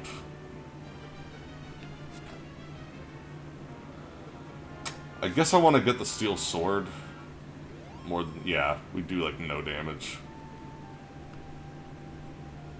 Yeah, we'll get the steel sword. We can afford it now. Chimera's so goofy. Some of the wizards are like, hey, how you doing? I got a stick if you want it. Ah, Jesus. Yeah, we'll take this. Ah, Christ. Oh, apparently the mages are old New Jersey car salesmen. I'm gonna get you. No, you're not. Good conversation. Oh, God. I don't like Skeleman.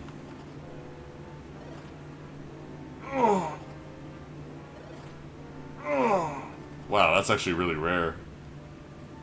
The third one, I think, is guaranteed, though. Nope, no enemy groups. It's all one-on-one. Pretty fast-paced fights because of that.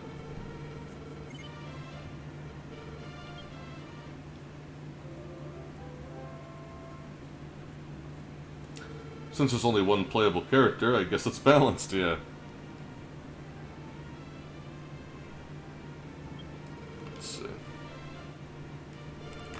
Yeah, you can't help me. I'm gonna get the best weapon for a really, really long portion of the game.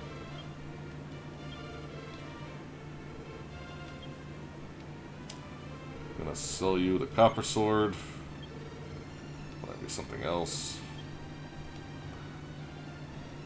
Wing of the Chimera. Nah, we're good. Let's actually grab some more keys. Let's see how much easier we can train, too. But I do want to get those keys first before I forget.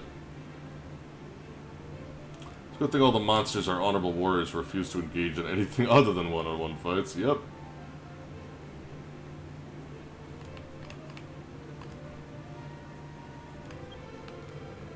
Go. Man, a lot of people coming out. I hope that people are following, because I plan on streaming JRPGs pretty much constantly on this little show. Let's see. Pretty good. Let's go see how much of a difference our sword makes. You fuck. Ooh, nice. It's doing damage contemporary with a fireball. Perfect. That's what I wanted. Oh, yeah. Thank you for the follow. I don't know how quiet those alerts are, but I hear them. Yeah, lots of oh yeahs. Thank you.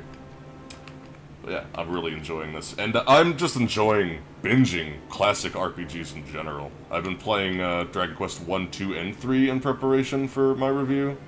I haven't beaten 2 or 3 yet, but I also really like them as well.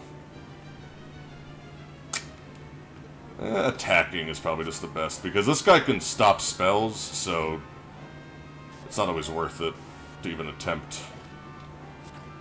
Damn. I got kind of unlucky with my damage there.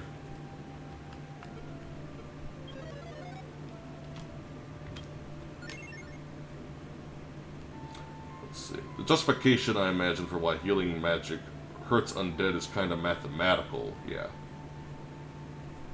It's a little different, Dragon Quest. They don't seem to handle it that way. Maybe they did later, but they didn't do it this... They didn't do it in the early games.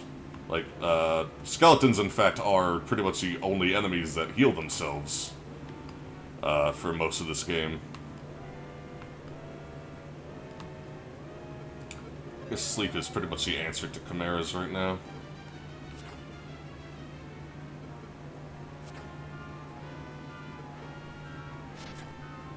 Nice.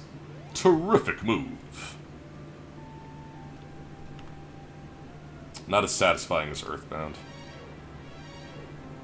Here he is, you fucker. Okay, this guy's gonna give us 650 gold if we kill him. If. If.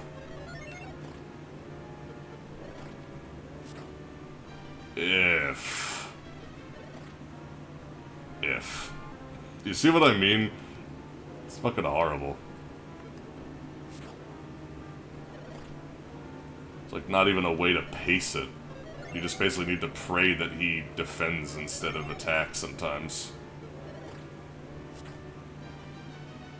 Yeah, there's no way to actually do it, strategy-wise. It's all luck.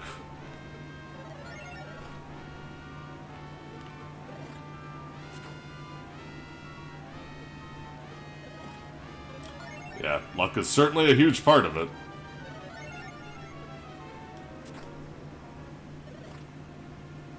almost dead. Dude, do you like that tense music? That's how I feel. Good God. So fucking powerful. Woo! Oh. A few more of those and we're fully kitted out. But damn, we are not high enough level to be doing that reliably. We need to get the fuck out. We don't have to rely on fire anymore, so... Oh, good God. Yeah, no, I can't fight you again. Bye.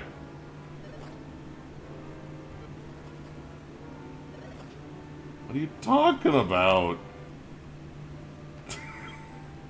Fucking asshole.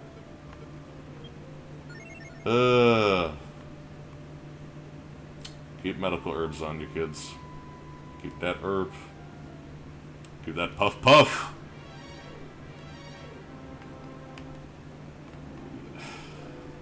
I hate you. Like, there's nothing I can do about you that's efficient at all. Go away. Like I said, Iron Scorpions are just like, this area's fuck you mob. They're not the thing you want to deal with.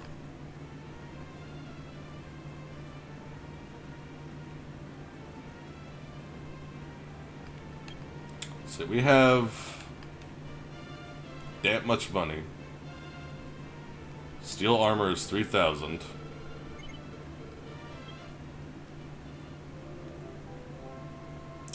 Really, we just need to fight 2 or 3 gold men, and we'd have it. Just need to fight 3 golden sacks. And take the cash that pops out.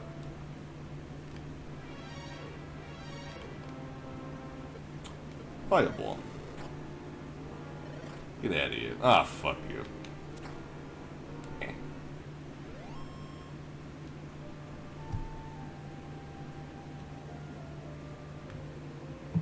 Healing magic makes them less undead, like curing a sickness, and that's represented by their unwillingness to fight or even move. Meaning less HP. Makes them less dead. Interesting justification. Oh!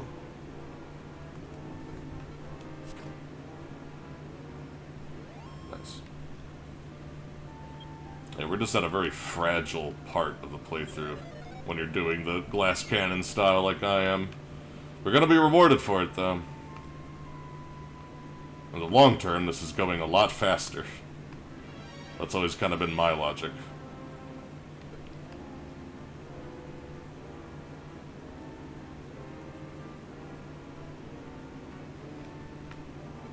I guess it doesn't really matter anymore.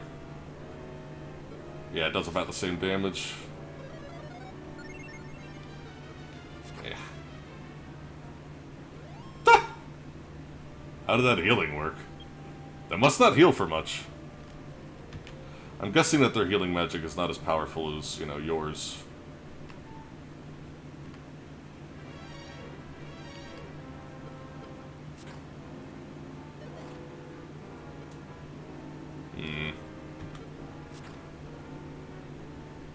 Nice. Yeah, we can actually last out here now just because of the sheer DPS. We can go take a peek down there. I'm sure some people are curious as to why I haven't gone to that little house down there. You piece of shit. You piece of shit. Eddie. Okay, thank you. It is weird to see skeleton. Like, I get it. It is. Jesus. Can you please just let me leave? I'm trying to say something. Leave me alone. Anyway. Never mind. Train of thought is gone after that shit. Good God, dude. You are relentless. Get a hobby. It's probably the same guy. It's the same undead dude coming back over and over again. Were you thinking of streaming any non-DQ RPG? Of course. Plenty. Thousands. Thousands. That's not even like an exaggeration. Like, I literally plan on playing dozens upon dozens of RPGs on this channel eventually.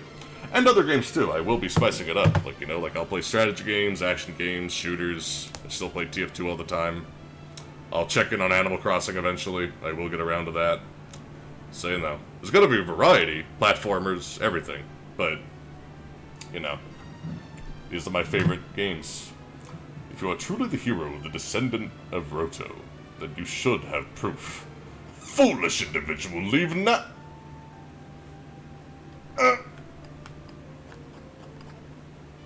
You little shit. I guess I'm not good enough yet.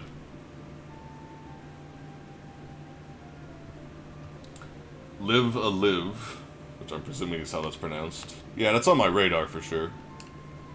I definitely want to check that out. I'm gonna heal ahead of time. I'm a sensitive boy.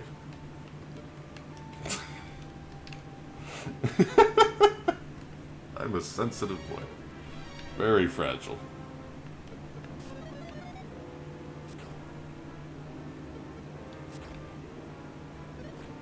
Fuck. He has 1 HP. Ugh. I'm pretty sure it's supposed to be Wolf Man, by the way, not Wolf Mammal. It's kind of redundant. Like, I'm a human mammal. Strength increased by 4. Speed increased by 9? That's actually a pretty big difference. That'll help us outspeed a lot of these things that are giving us trouble. Because we're at that point where sometimes we outspeed them and sometimes we don't, which means we had roughly even, but now we should be outspeeding everything pretty reliably. And stop spell, which is situationally useful, but useful. And on that note, as long as we... Let me check my money real quick. All it takes is 2 goldmen. I don't know. We're not having a lot of luck encountering them, though. Normally I encounter a few more, and they speed up this process a bit more.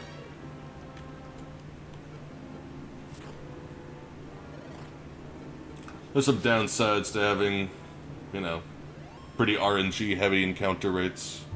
I don't know how rare the Goldmen actually are, but they're pretty rare. If we don't encounter them soon, then I'm just gonna move on and try a different strategy. Because otherwise this process is gonna take forever.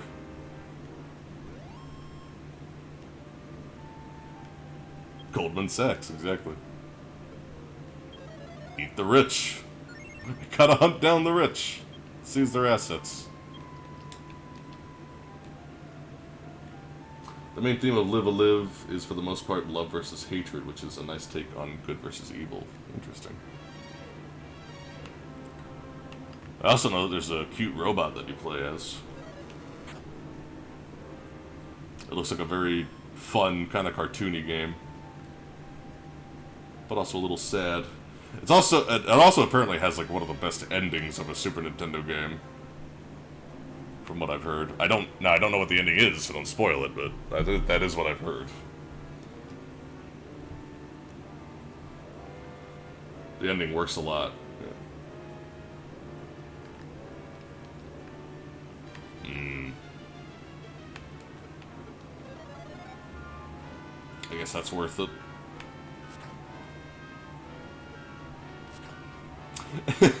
It just messes with my instinct that, for one thing, an undead can heal himself and I can put it to sleep? What is this? It's fucking madness.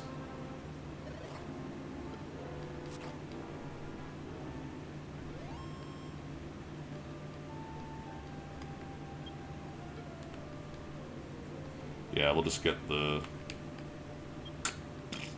I don't know. How big of a difference does steel armor make? This is slow going, and I'm ready to go tackle the next dungeon. I would like to have steel armor for that dungeon, but if you're just really gonna take this fucking long, I'm just gonna grab this and get the iron shield from the other town. Save up with a magic armor or something. Get rid of my chainmail. Now we're good.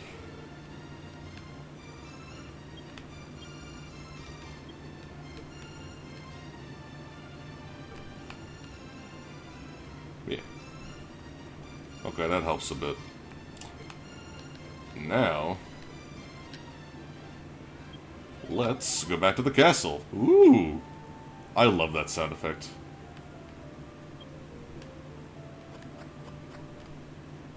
Actually, let's real quick go to town. Heal up and everything. Then we'll save. The actual in-game save. This will be the first time we have used the in-game save, and we're level 10! Like I said, use save states for games like this. I do recommend that. It improves the experience quite a bit.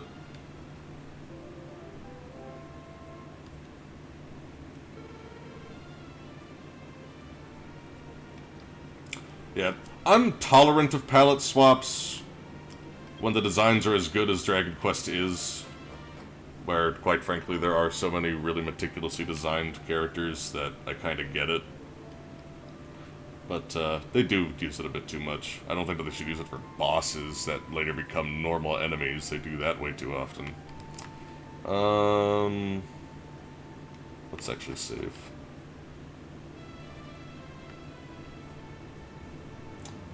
We're getting close to the appropriate level to save the princess, actually, but that's not what we're going to do first.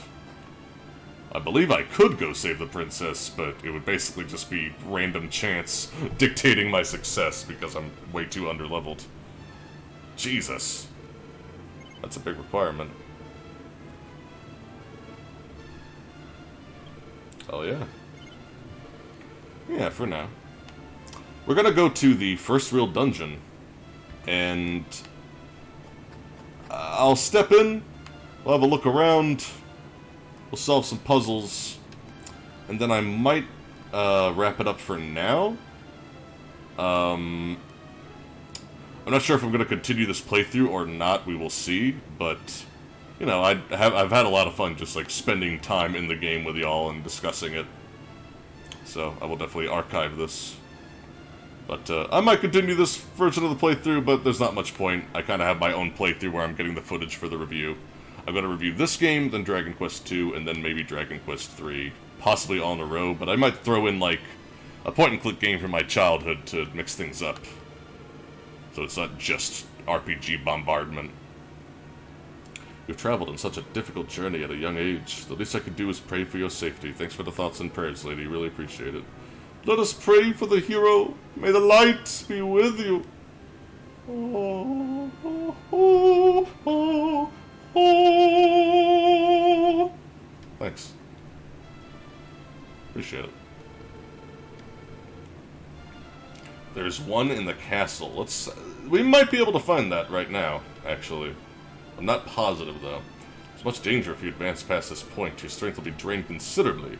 But if you have enough courage, come on through. You got it, bitch.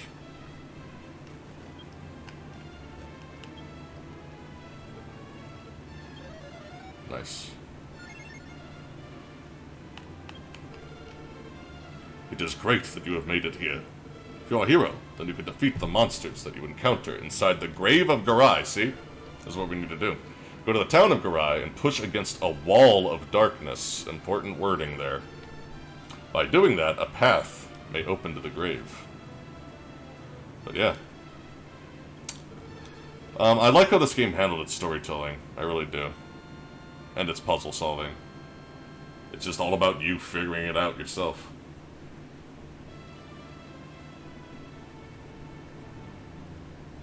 Yeah. Breath of Fire 2 did invert the tropes a bit. Actually, yes.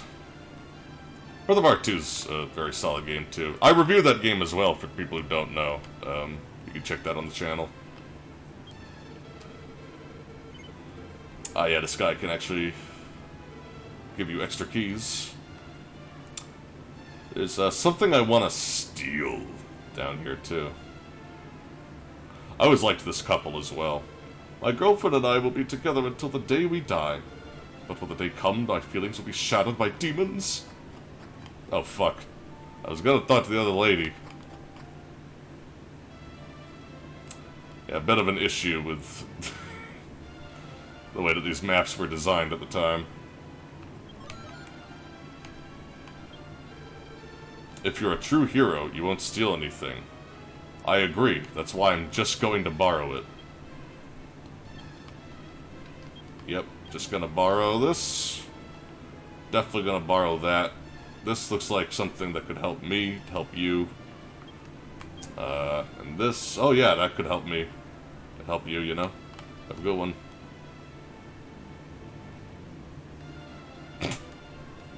I don't think there's any actual consequences. I think that they threw that in as like a little, this'll mess with them. When I'm together with my boyfriend, I forget about the darkness that continues to blanket our world.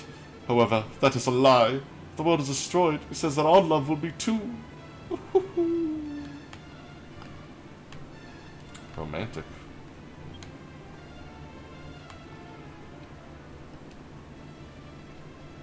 Okay. Try to find that secret passage.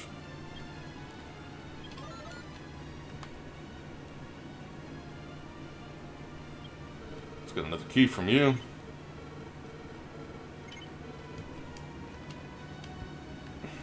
Secret passage.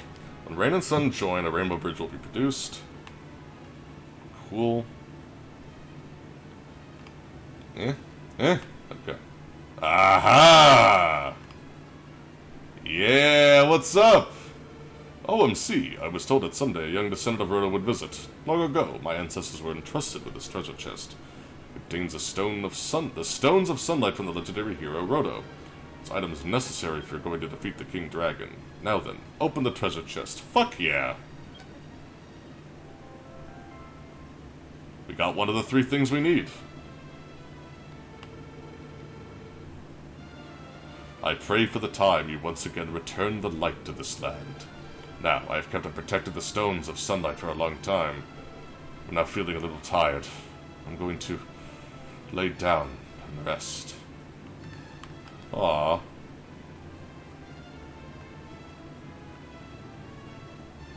Aww, he's sleepy. Poor boy. You don't mind if I, take your drugs, do you? It's for a good cause. I have so many nuts! All ready to bust. Don't listen to me. Don't watch my show. Agility seed. Good God. They were generous here.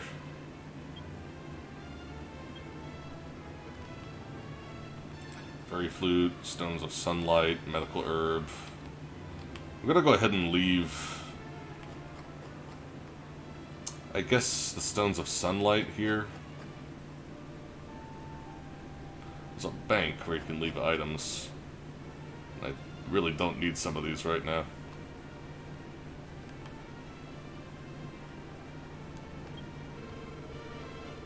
It's the vault where you can store your goods and items.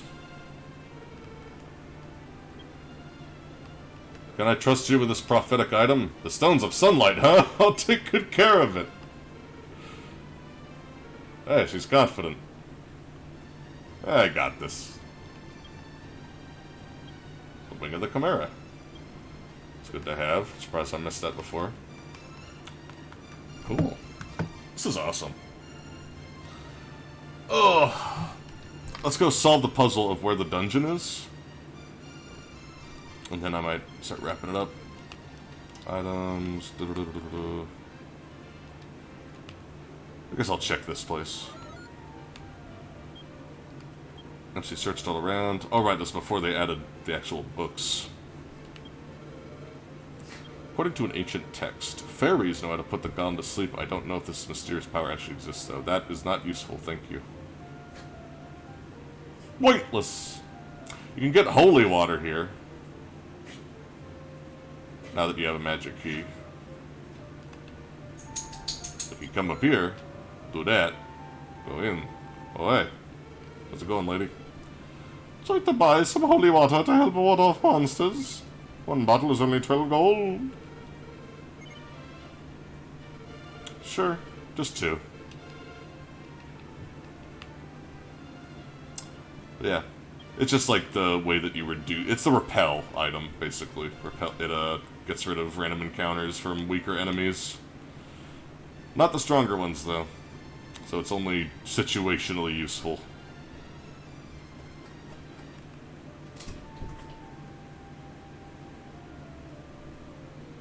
Let's see.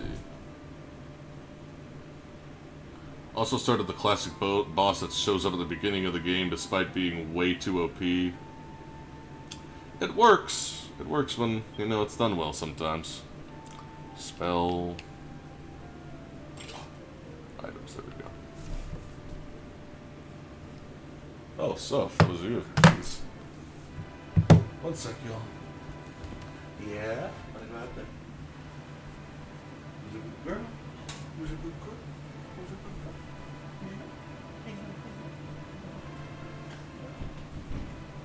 Go ahead, baby. Girl. Oh, Lord.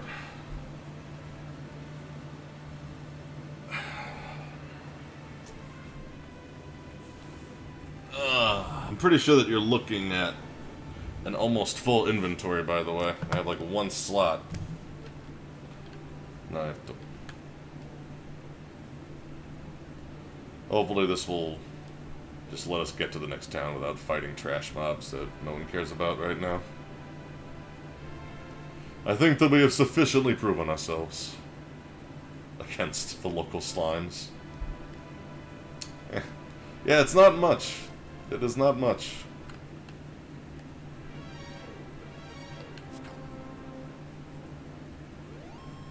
$27 damage. Little overkill. About 5 times that thing's health. You can only make holy water on Sundays, so our store is closed on Sundays. And you have to use a magic key just to access it.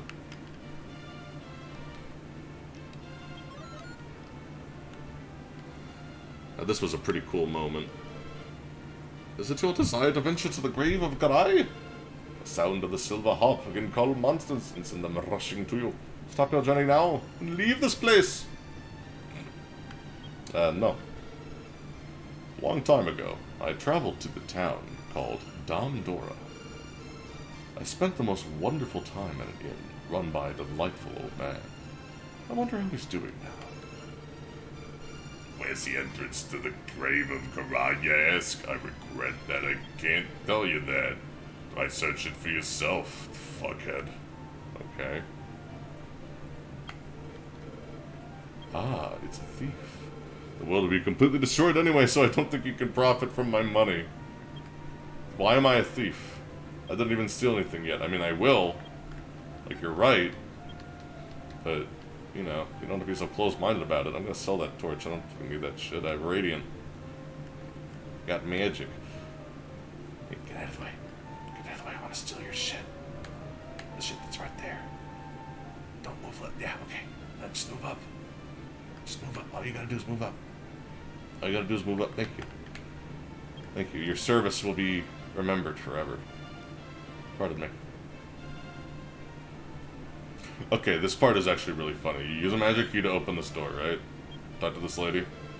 Oh, you opened that door with a key. Well, it's about time. Here you go. Take this key. The key is quite important. You just use a key to get a key. That's the only thing that does. There's no fucking point. Anyway, the guy told us to push against the darkness, right? Ooh. Oh. Yeah, I thought that was pretty nifty. We'll talk to that guy in 1 sec. But this is the way to get to the grave. I want to empty my inventory a little bit, though. I have some stuff to sell.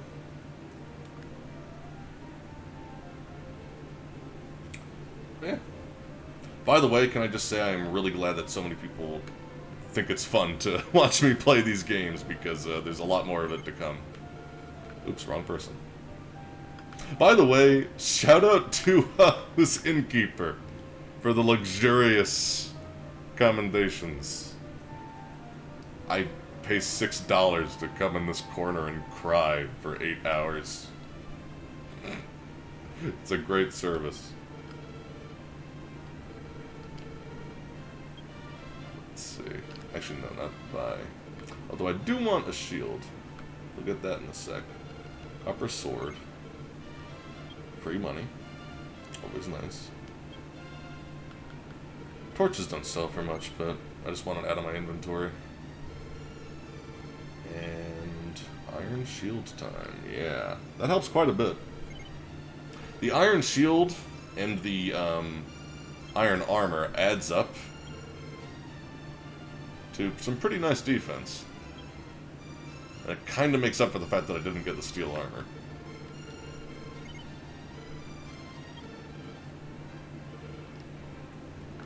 Okay. Let's see here. We should be pretty solid. I think that we're full on everything. Not quite. Yeah, we'll dip in there. See what it's like. I don't think I'm gonna like complete this dungeon right now. I'm just gonna kind of like take a peek, wander around, talk about dungeon design. But after that, I think I am gonna wrap it up. Return from the grave of Garai with your life if you can. If you wish to die, then by all means step forth. Whoa, buddy! Are we all on the same team here? Oh no, it's so dark. What do I do? Radiant. Yeah. And it's much better than a torch. That actually has even more range. So it feels really cool to be using Radiant, actually, because the torch is like half this size of light, basically. Drakima! I might be able to one-shot you. Yep. Nice.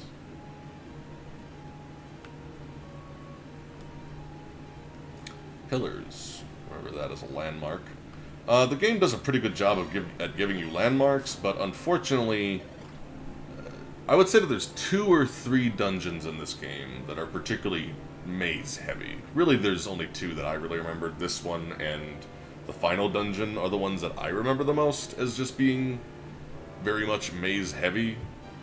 The thing with maze design is that it's ultimately kind of trial and error, and I think that because of that, the dungeon design is one of the elements of this game that holds up the least. As Dragon Quest advanced, they started, you know, for one thing, making dungeons less of a massive emphasis and less of a huge time commitment. Like, some of them would be short, some of them would be long. You know, they would experiment with it a little bit.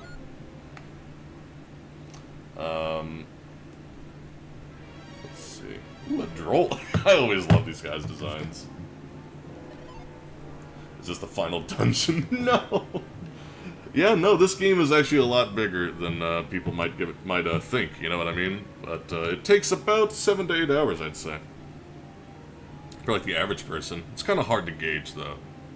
I have to look up what the average playthrough is for your first time, as it takes longer, you know? But anyway, I gotta pee. I will be right back.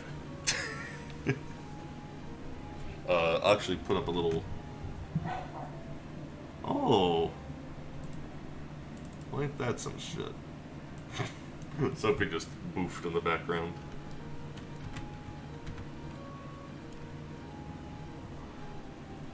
BRB. Boop. Broop. Broop. Isn't that beautiful? See, look, it's pixelated. It blends in. Okay. Be right back. Love y'all.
found a pretty livable setup.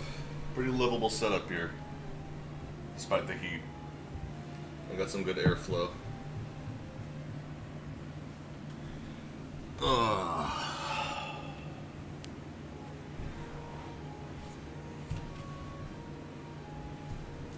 Yeah. Oh, here, let me get rid of the,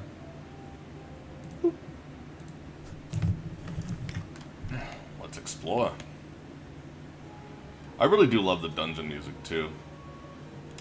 This game really must have been pretty mind-blowing at the time, huh? I mean, originally in 1986, this isn't how the game looked like back then, but still. Ooh, hello. See, now I kind of memorize this dungeon's layout. I have a vague idea of where it wants me to go most of the time. It's funny how, you know, like, I say that these dungeons are pretty, you know, repetitive, right? But at the same time, like, I do, see, with stuff like this, like these markings on the ground here, it is enough for, like, to spark my memory and be like, okay, I recognize where I'm going now. I recognize, like, where everything is, because, wow, I'm, like, already here. Do you see how fast this game is when you actually know where you're going? Oh!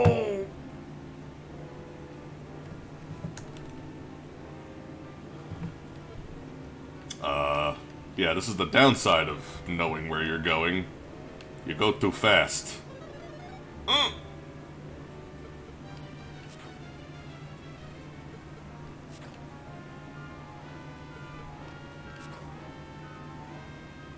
Perfect. Yeah, they do damage. Ooh. Also, shout out to this music. Listen to that. That tension is palpable. It's fucking cool. Ooh. Troll Mage. Not sure how much damage he's gonna do. At least it didn't sleep. The Undead Knight wants to give you a speeding ticket because I'm speedrunning, exactly. Yeah, that's... Yeah, that's a good way of putting it. I might use that terminology. This game has speeding tickets. It's like, oh, so you're speedrunning, huh? Well, how about this?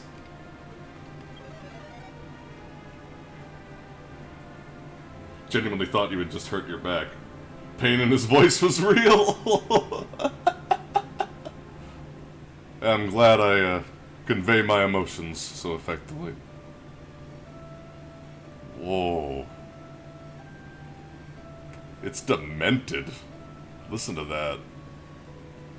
It's fucking great. Game's cool.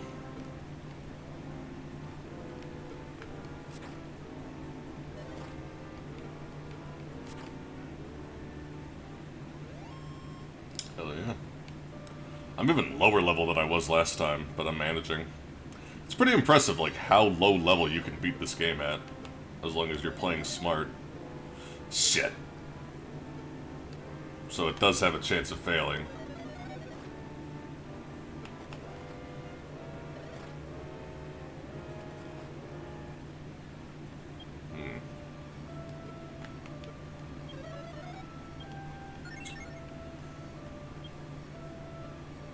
Tough. Tough, tough, tough. Hell Ghost. Oh no, so intimidating.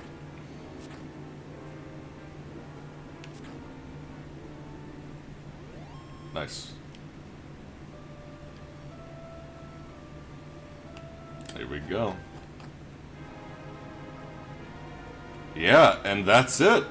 We just beat the dungeon that quickly. That's insane.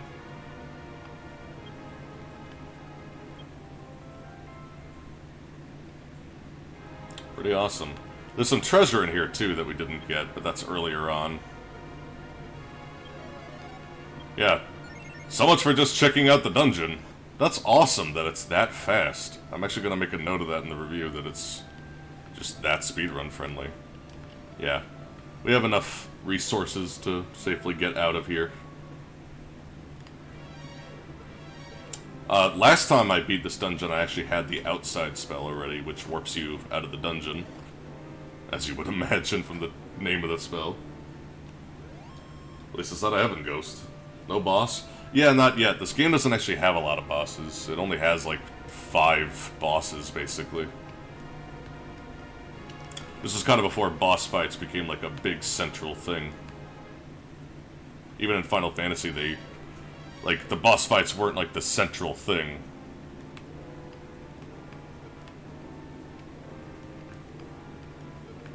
Boss fights being these big climactic difficulty spikes was not really a trend yet.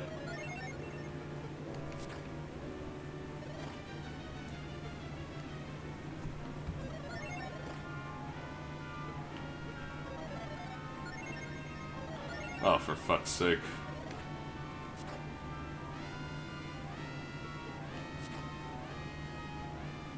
There we go.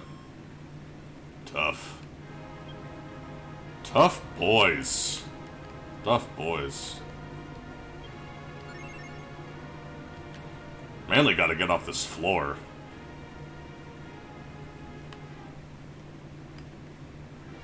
This is where the undead knights are.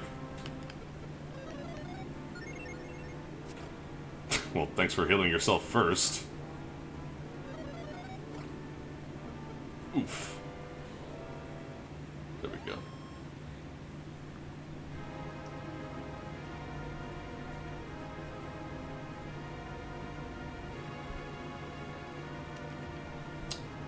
Yeah. This game is pretty good at throwing, you know, some real challenge at you pretty frequently. Right now we're just gonna prioritize getting the hell out. Because we have pretty finite resources here. I think we're on the first floor now.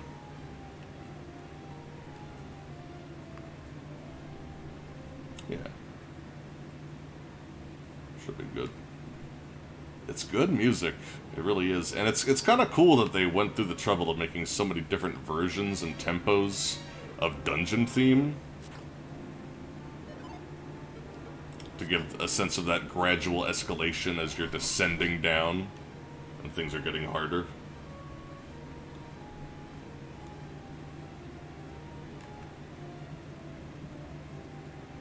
Let's see. Pretty close.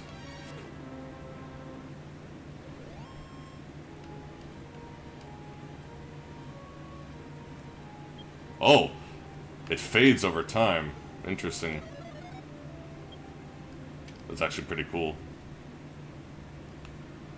Yeah, the radiant spell slowly diminishes. Oh god. Come on, wizard. There we go.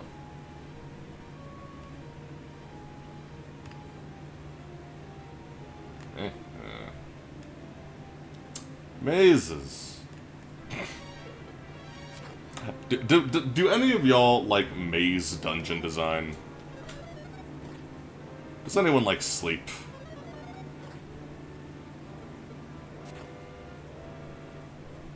This is why you always have to be such high health.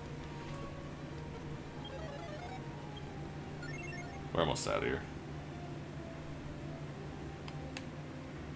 I know there's a fucking staircase around here. There we go. Metro Ghost? Metro Ghost sounds like a EDM group or something. Yeah, if you have a map that fills in as you explore, that kind of stuff gets a lot better, but otherwise maze design is like, eh. Man, we are really underleveled. It's kind of nice. Cool. That was a very successful journey. Let's go get some rest. Get the fuck out of my way. Thanks. Let's go cry in the corner. Oh. Awesome. Cool. That was fun. I think I am gonna wrap it up here, though. We'll go head out and listen to that beautiful world map theme.